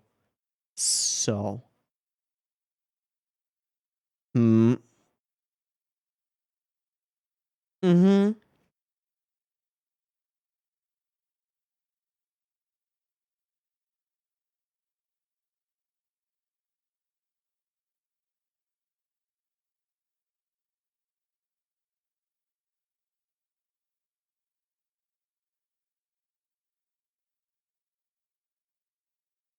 Why the fuck is Oshino? Well,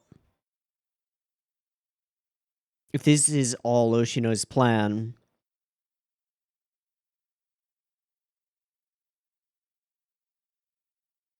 is this different?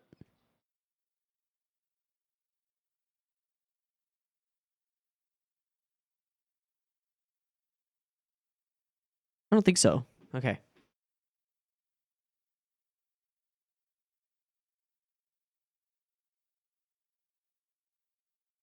I felt like the tempo was a little faster.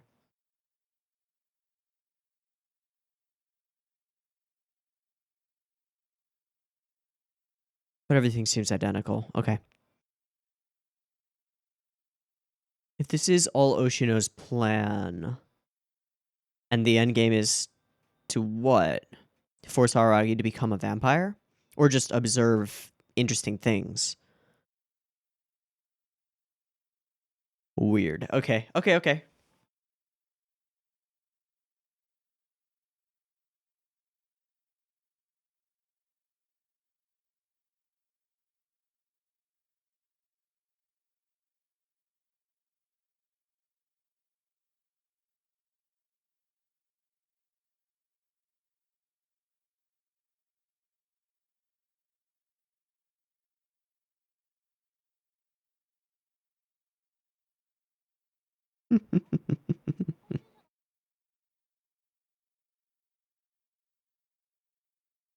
According to the setting, huh?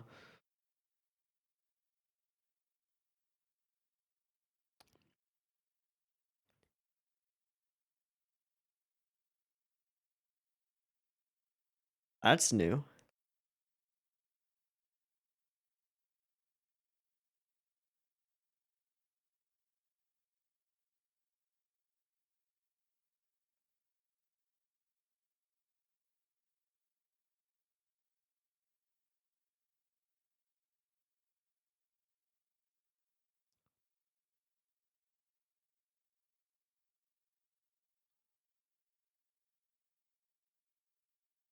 I don't believe you ever knew it. I don't believe you ever knew it.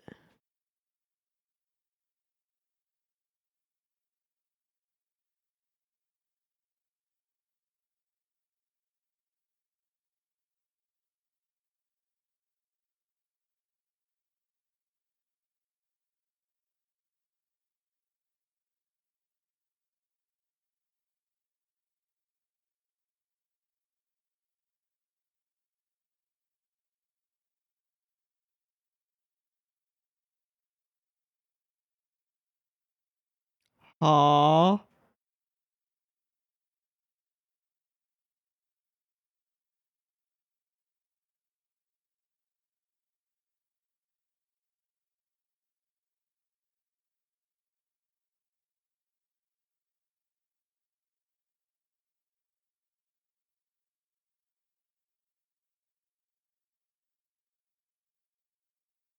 All of those lines from the previous episode.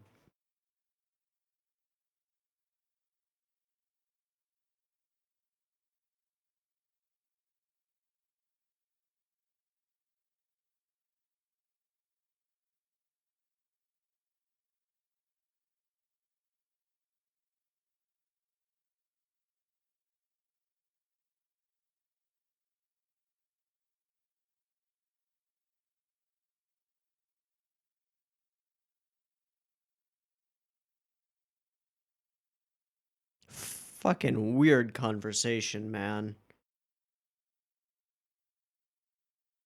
Yeah, you're doing, huh?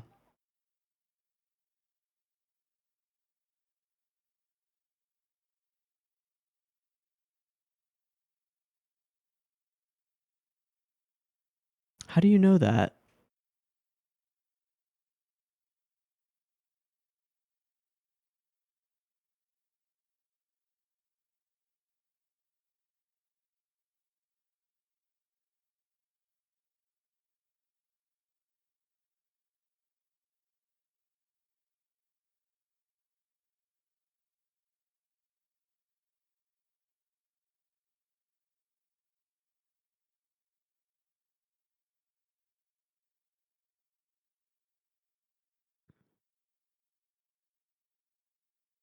Yeah.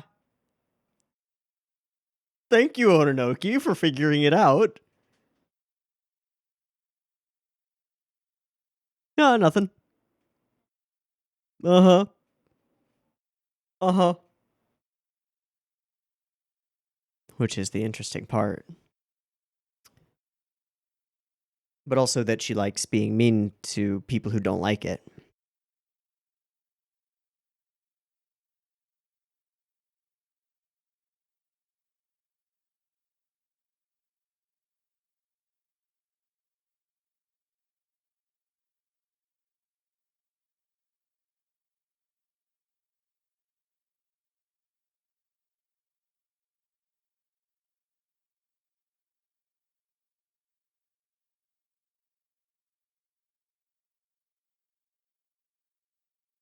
Uh,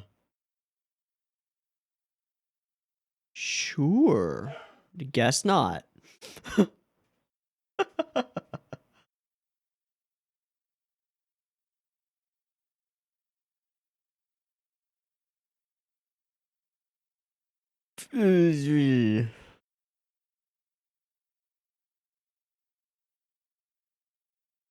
Right.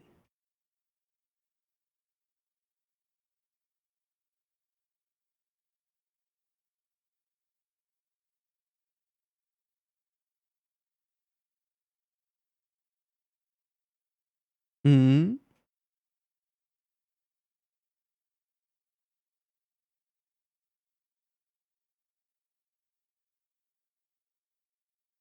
Okay. So, like you.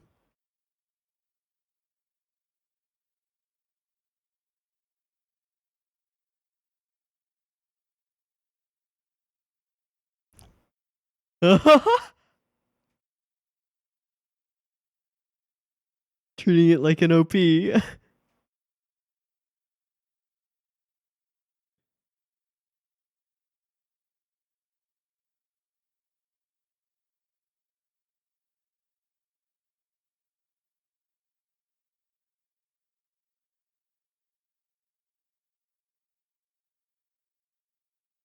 Whoa, okay.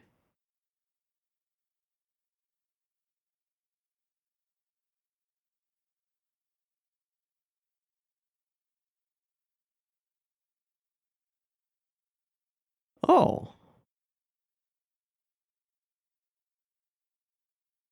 kind of like a child choosing custody.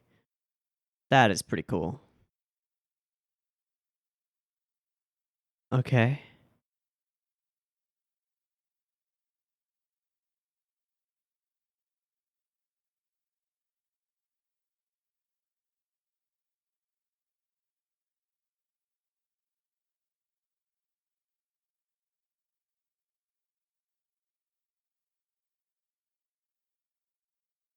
And you have to use your abilities.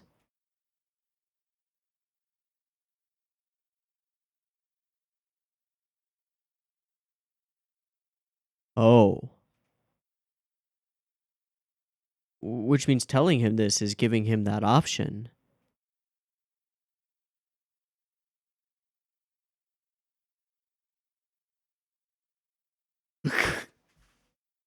Wow.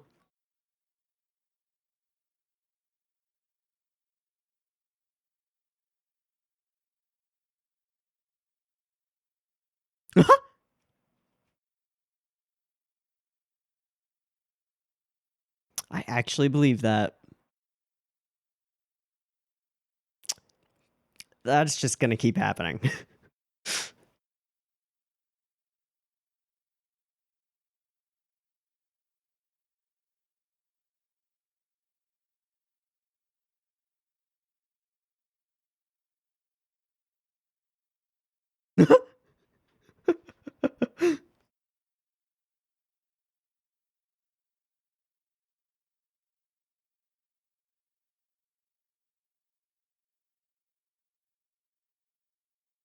Oh.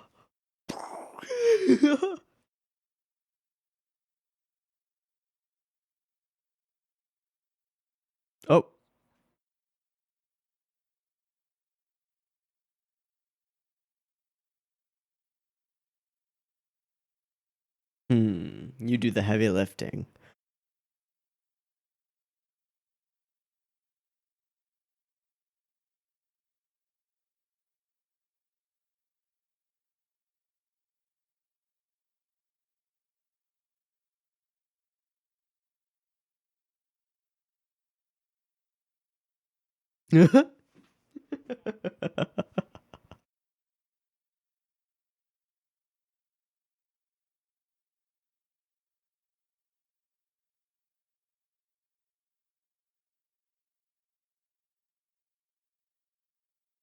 Okay.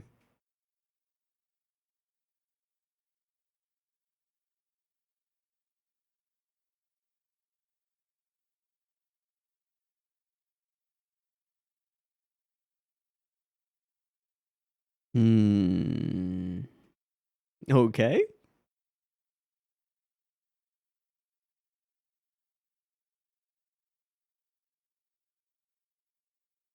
So you have to sacrifice one of them.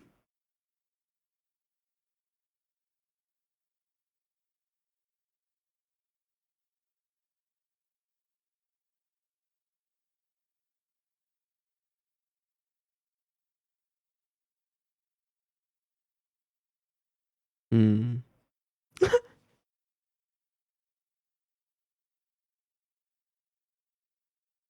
It's an idea. Yeah. No plan.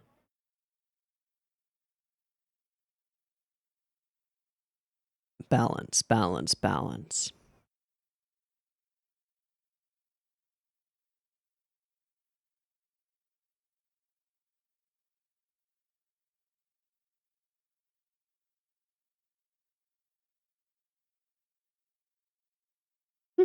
Which we still haven't seen, which is perfect. Yeah.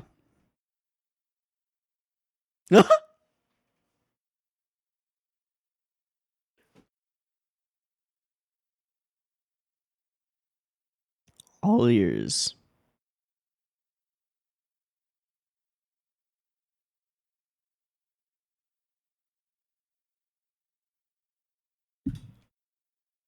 Um.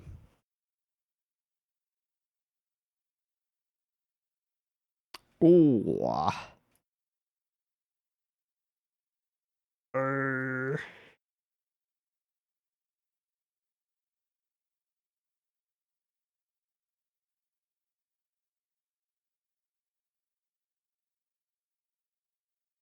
Hmm.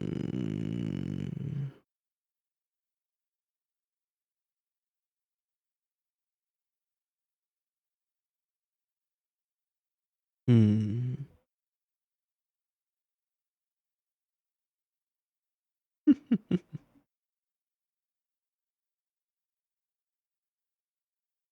Do you get sick?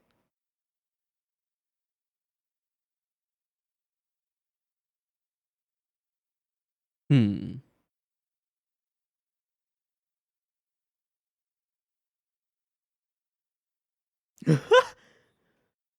Well,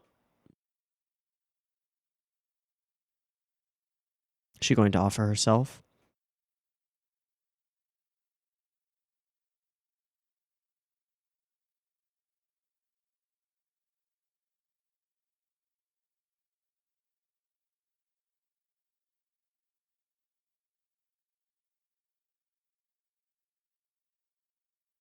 So we meet you now. He is glowing and folding.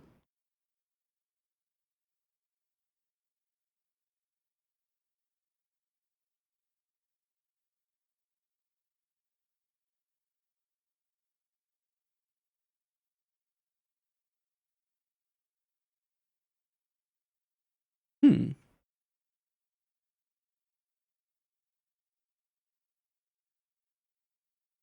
Again with the clocks.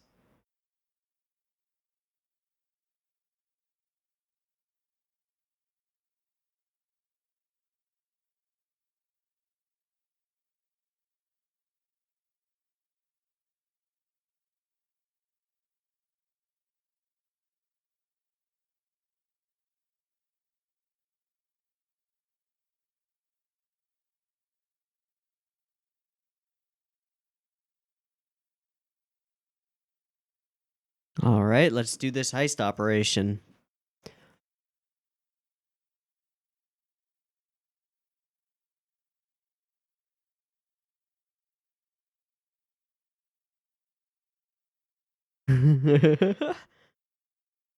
All right, give it a shot. Hmm. Mm-hmm.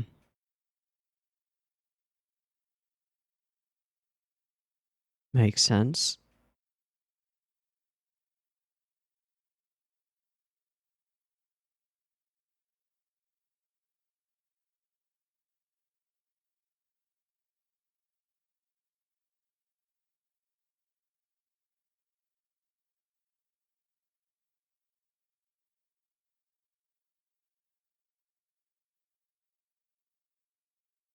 Okay, Shinobu.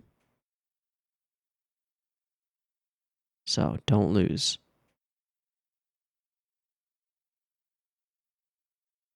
Hi. Nice. Got to say it. Okay.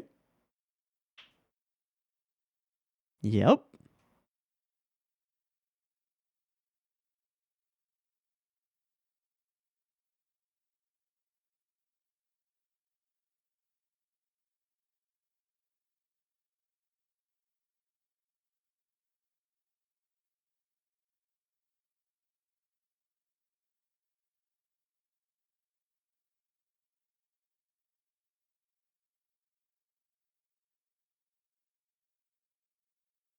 Oh.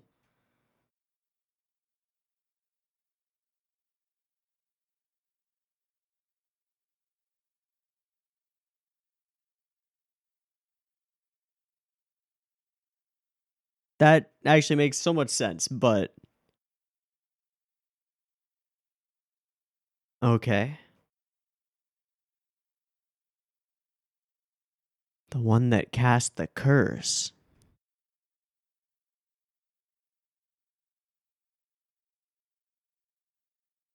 Can you explain why you're glowing?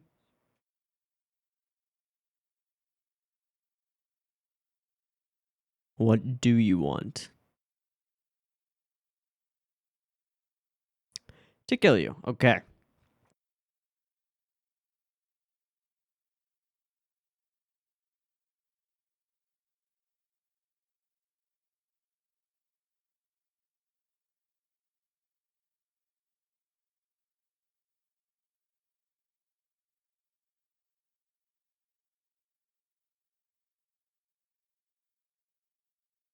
Hmm.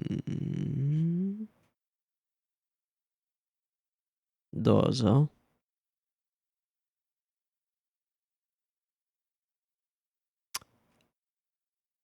That is a very good question.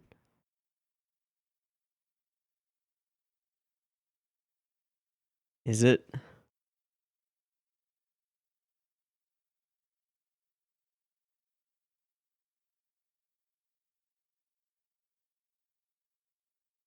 Calm down. Yeah, he's getting too angry. Written in blood.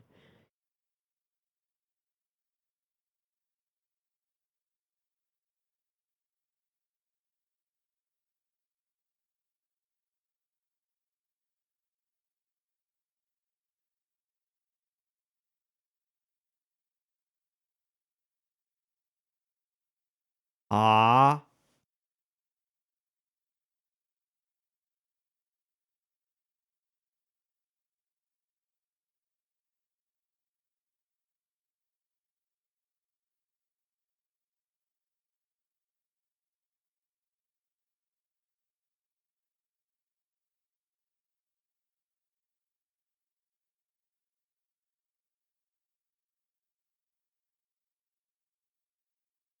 Mm-hmm.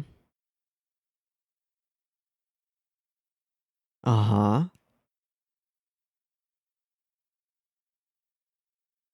So he's asking the real question. Who cast me? And what's their purpose?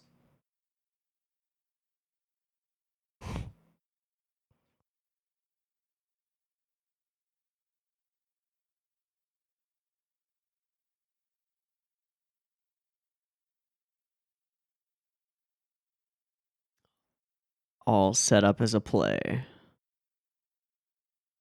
Yes, absolutely. And it's Oshinogi, I think. But why? Will this entirely be resolved by just realizing that there's no reason to be here? What?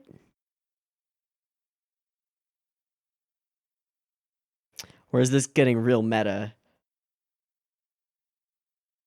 Is this getting real meta now?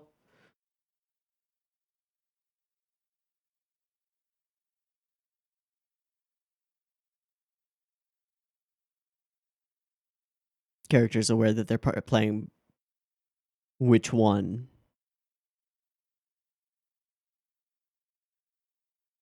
Is that why he left? So that he couldn't be cast?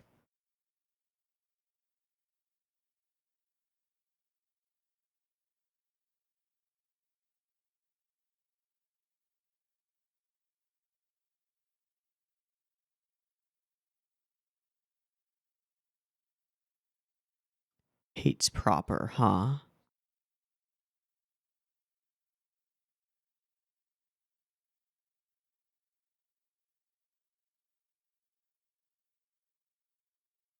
Full.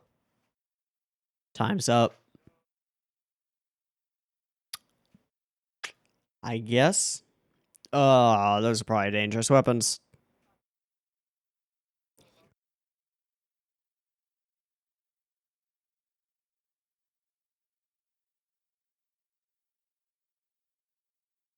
Cool sound design. The same symbol.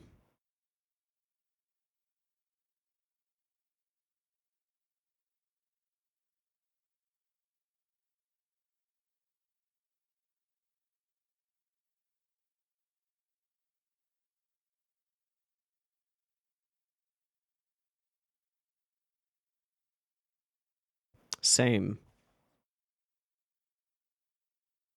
Leave so he doesn't have to kill you?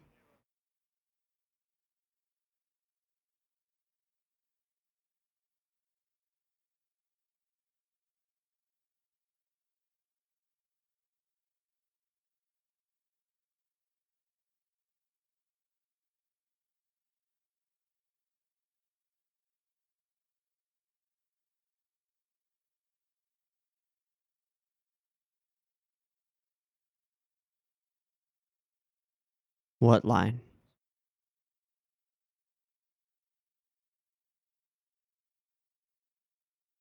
The line at the beginning? Oh. Oh. That line. And he's speaking to asking her to kill him? What?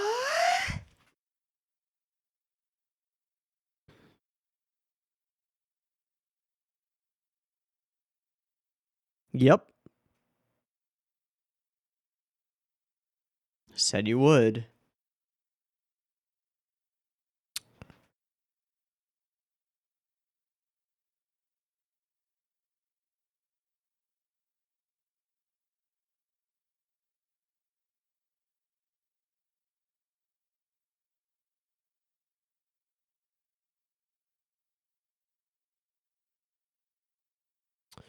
Wow.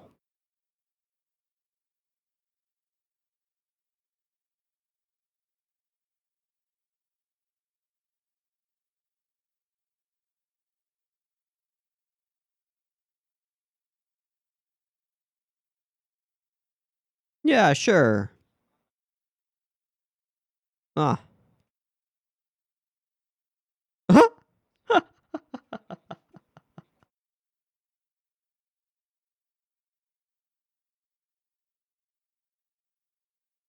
Uh-huh.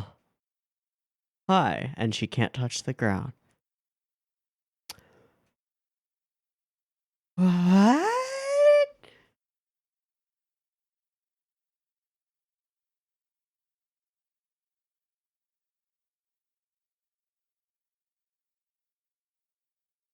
Thanks, Ononoki.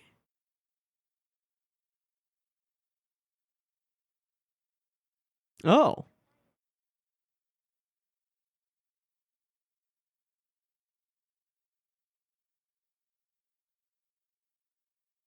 Don't want to progress much further.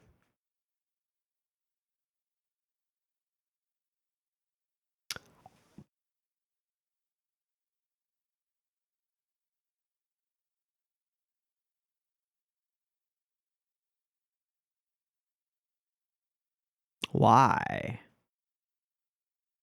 Yeah. Wishy-washy and abstract, someone manipulated using every trick.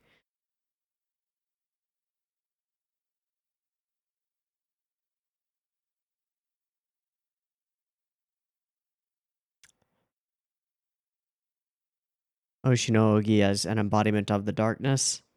That actually makes sense. No, but that doesn't. Ah.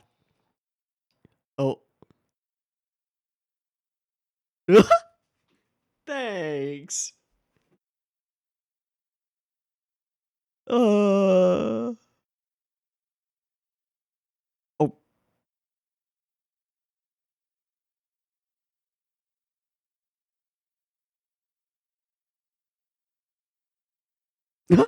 Yay! Peace, peace. Oh, that's a cool cut.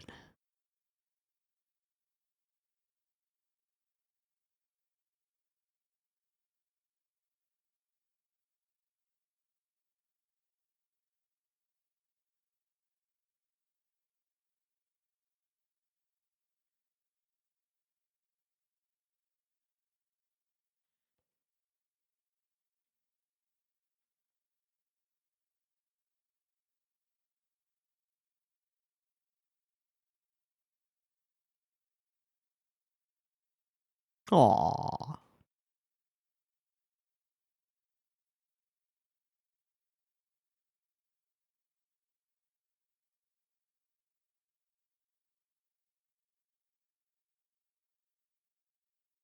Gotta find Oshino.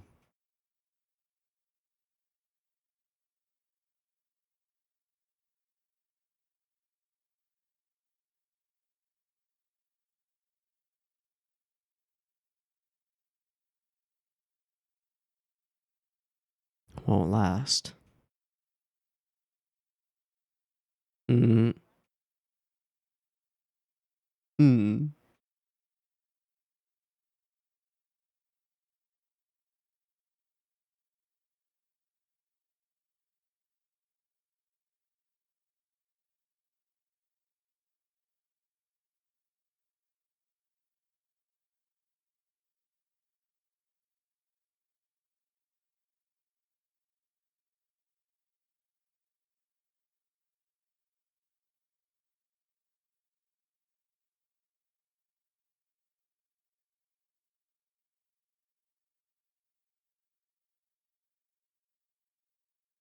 Hmm. Mm-hmm.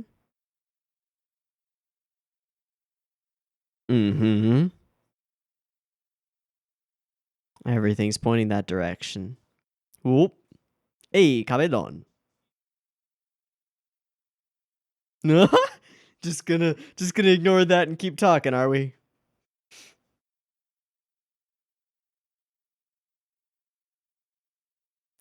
Got other stuff to do today.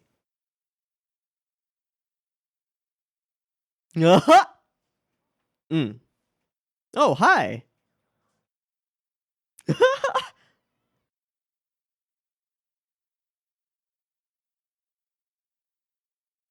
Mm. Only 3 coins.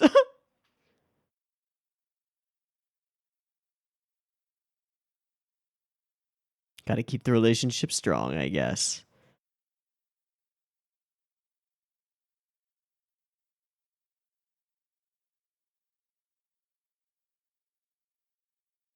Okay.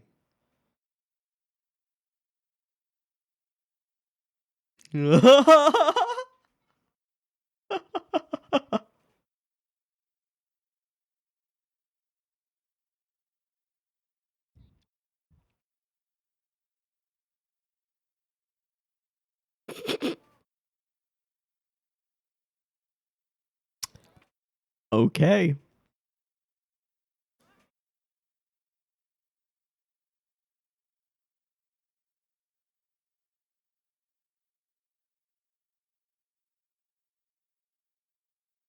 This was a weird fucking arc. What?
And there's nothing else, right? Yep. Okay. This was a strange arc. In a way, the whole arc feels like it's more glue than substance, if that makes sense. Like the thing that binds the ends, that sort of not the end, but second season to whatever's coming next. No idea what's coming next, but it does seem to be building toward Oshino Ogi equals Big Bad somehow, and or embodiment of the darkness that took Hachikuji. Uncertain. Weird. Same kind of balance and properness thing though. But it feels incomplete, this arc. It tells a complete story around Yotsuki, I suppose, but it feels like it's more a vehicle for bits and pieces of information and world building than than anything that comes to any kind of conclusion. And indeed, it starts and ends in very much the same way, talking about these rowdy days that can continue for just a little bit longer. Bringing up the idea that they will soon come to an end at the beginning and then not having them come to the end at the end. It's kind of like well, it is a return to the status quo, which is another thing that's talked about a lot in the arc.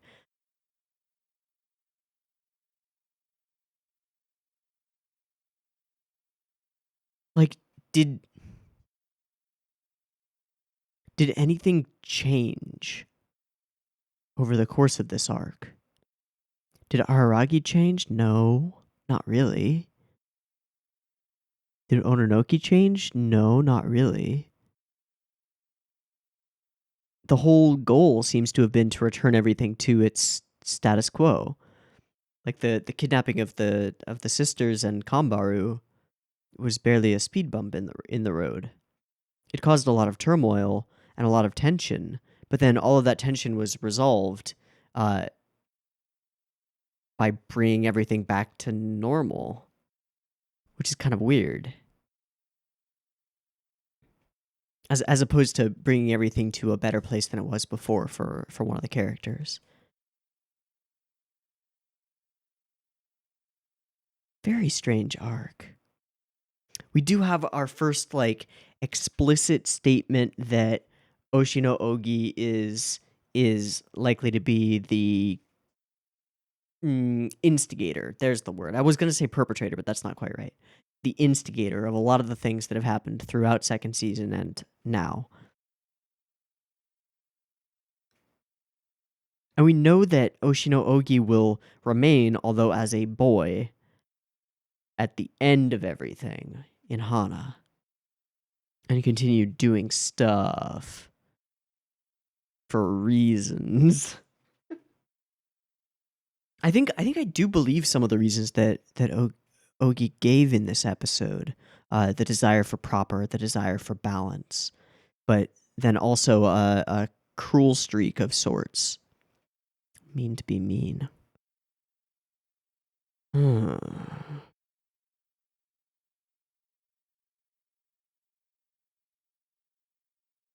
really enjoyed the art stylization and animation in this episode, or in this arc overall.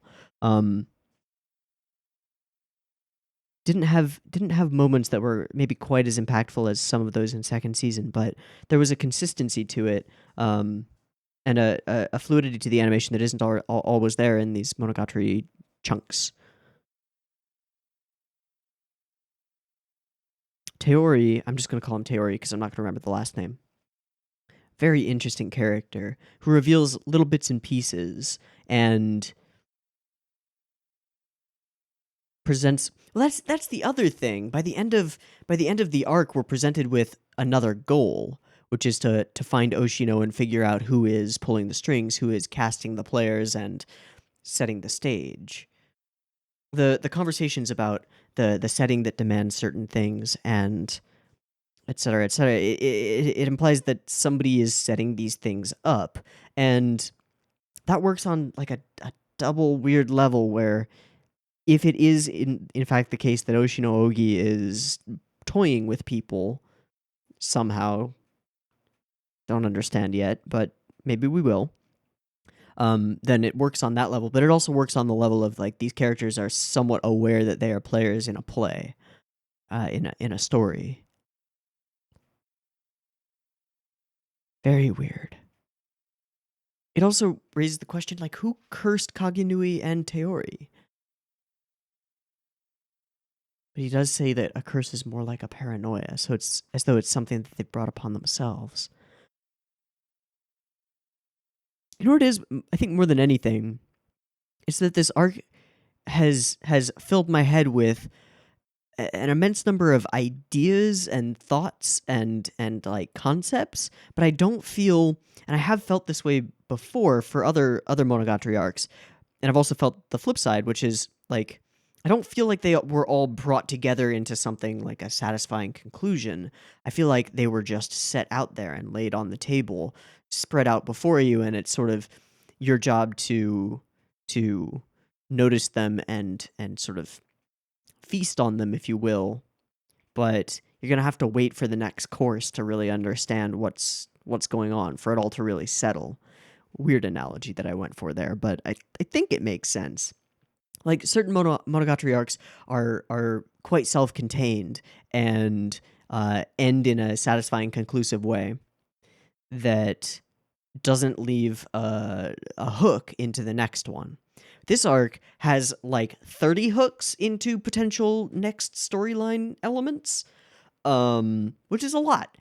There are a lot, and I don't feel like I feel like I've taken one bite off of each plate of like possible ideas that have been placed out here, and they're tasty. They're all tasty, but I don't feel full from any of them. Again, going with this weird analogy, I don't know why I keep going back to it.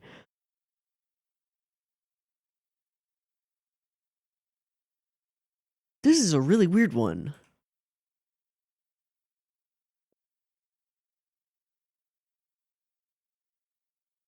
So there are multiple instances where Ogi like has knowledge of things that she shouldn't have knowledge of, and doesn't have knowledge of things that she should have knowledge of. Just makes her really unnerving. It makes it really unnerving. Them, they, the darkness. I don't know. Your uncle's signature line, not mine. I'm attracted to how you're like this. Okay, hold on. I want to get a second opinion on the translation here. I'm drawn to that aspect of you instead of attracted to that, how you're like this. Okay. Next line. Can we speed this up a little bit? You can really twist things. Twist what? Oh, this and that. Things that. Whoa. I like it when the scales are in balance, equilibrium, and when things are return to their nature. It seems like me, you're still relying on others. And the subs get all fucky when I speed it up. Like this little girl here. She isn't just an ordinary girl. You're right, with the jumping in like that. Okay. Switch back. Yeah. Knows things that she shouldn't, doesn't know things that she should. Like that, she shouldn't know, I don't think. Matured through the... As if this is the goal, to force Araragi to mature.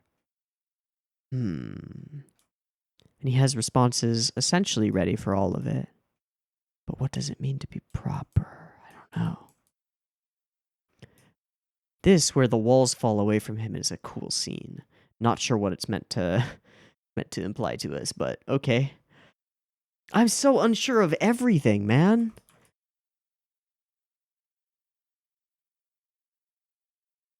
The life of a lifeless doll.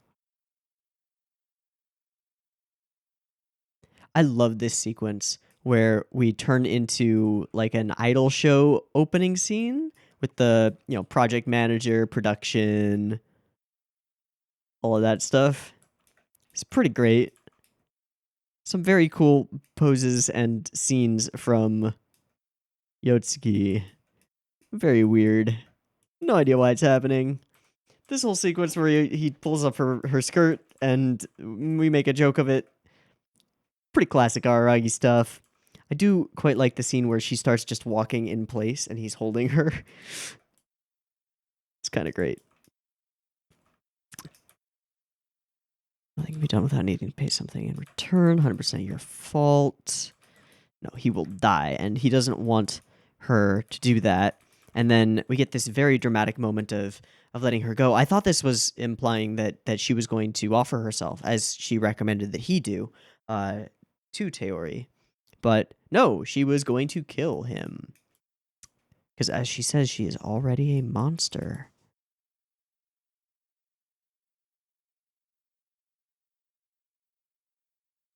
After sucking your blood and powering up. Yeah, of course. Of course, Shinobu. So he says a line that he wanted to say, and then they talk.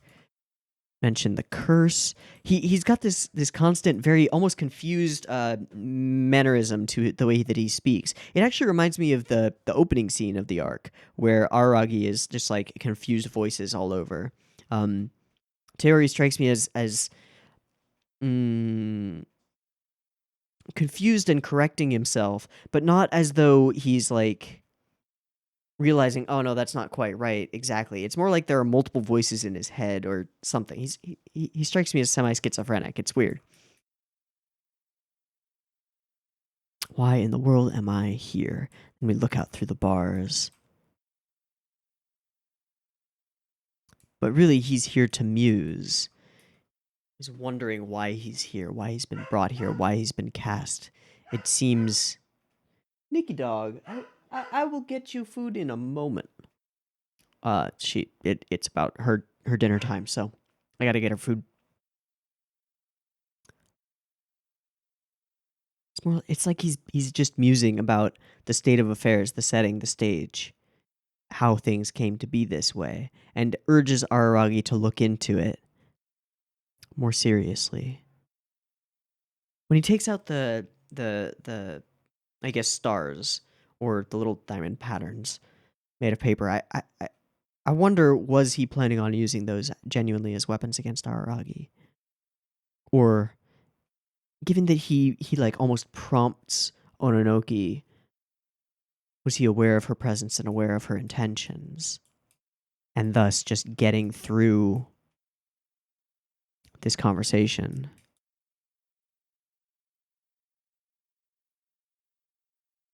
Aren't you getting angry because you're supposed to?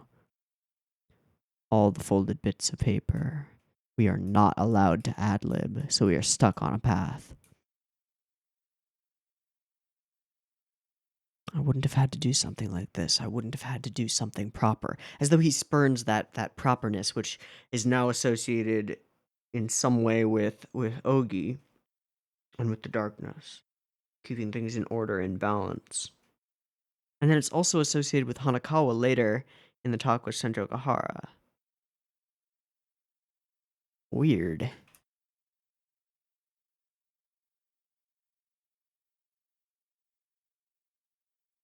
The glowing aura that comes off of him is pretty damn cool.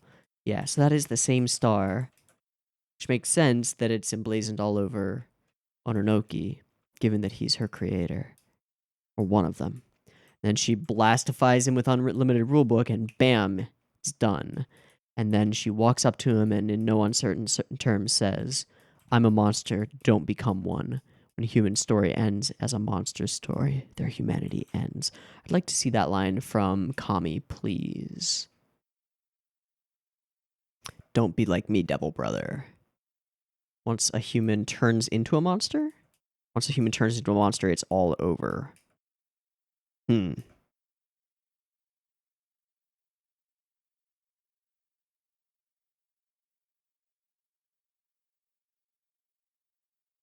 So he's still able to go out into the sunlight, for now. Story that changed my impression of her since, despite my conscious feelings of her. Unable to fight off my basic biological disgust and act charade deception. Meant for a rift, right. Then we get a lovely little moment with Senjo Gahara, which is quite cute. And then she puts her hair up and yeah. looking at her own reflection in the mirror. Tights. Don't be cool if that's what being cool means. Calls him over. Kabedon, Florbedon, and let it wait until tomorrow. So, mm-hmm.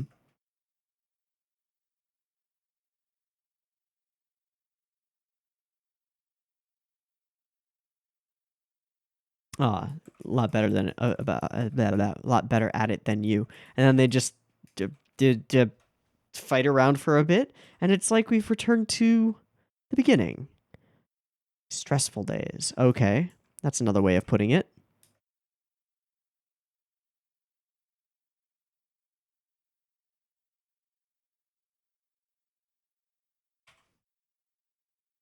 Yeah, weird arc.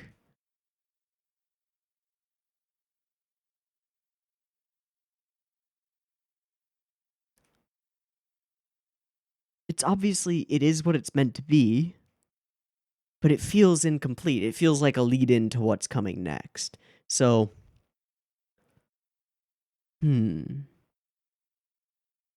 you find satisfying depth or a sensible conclusion in this, could you do me a favor and let me know in the comments just what you think this arc was about and why?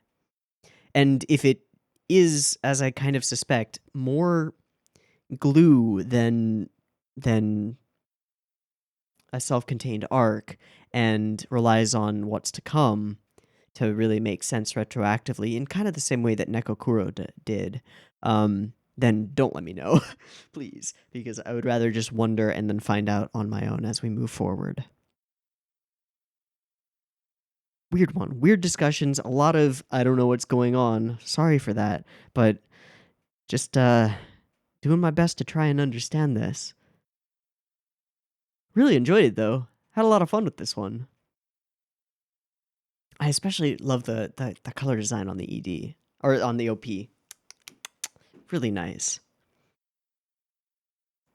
But I think I'm running out of things to talk about. So, in the interest of not wasting anyone's time, let's go ahead and wrap this up. I've been Teeaboo. This has been Tsukimonogatari. I hope you've enjoyed it as much or more than I have. And again, if you do glean something from this, like that I haven't talked about, I would love it if you would share that in the comments. That'd be really cool. So long as you avoid spoiling stuff in the future, because I want to go into it blind. But anyway, me Teeaboo, this Kimonogatari. Next time we will watch one of these two full single core seasons, the start of it at least, and maybe we'll get some information that will make some more things make sense. I don't know. Just gonna have to wait a little bit and find out. So yeah, I hope to catch you next week in whatever the next arc is. I forget, but we'll be watching it. Probably going to only watch a couple of episodes because this 4 to 6 episodes a week thing is a lot. It's a lot. But yeah, I think that's gonna be it. Thanks for watching. I'll see you next week in the next one. Peace.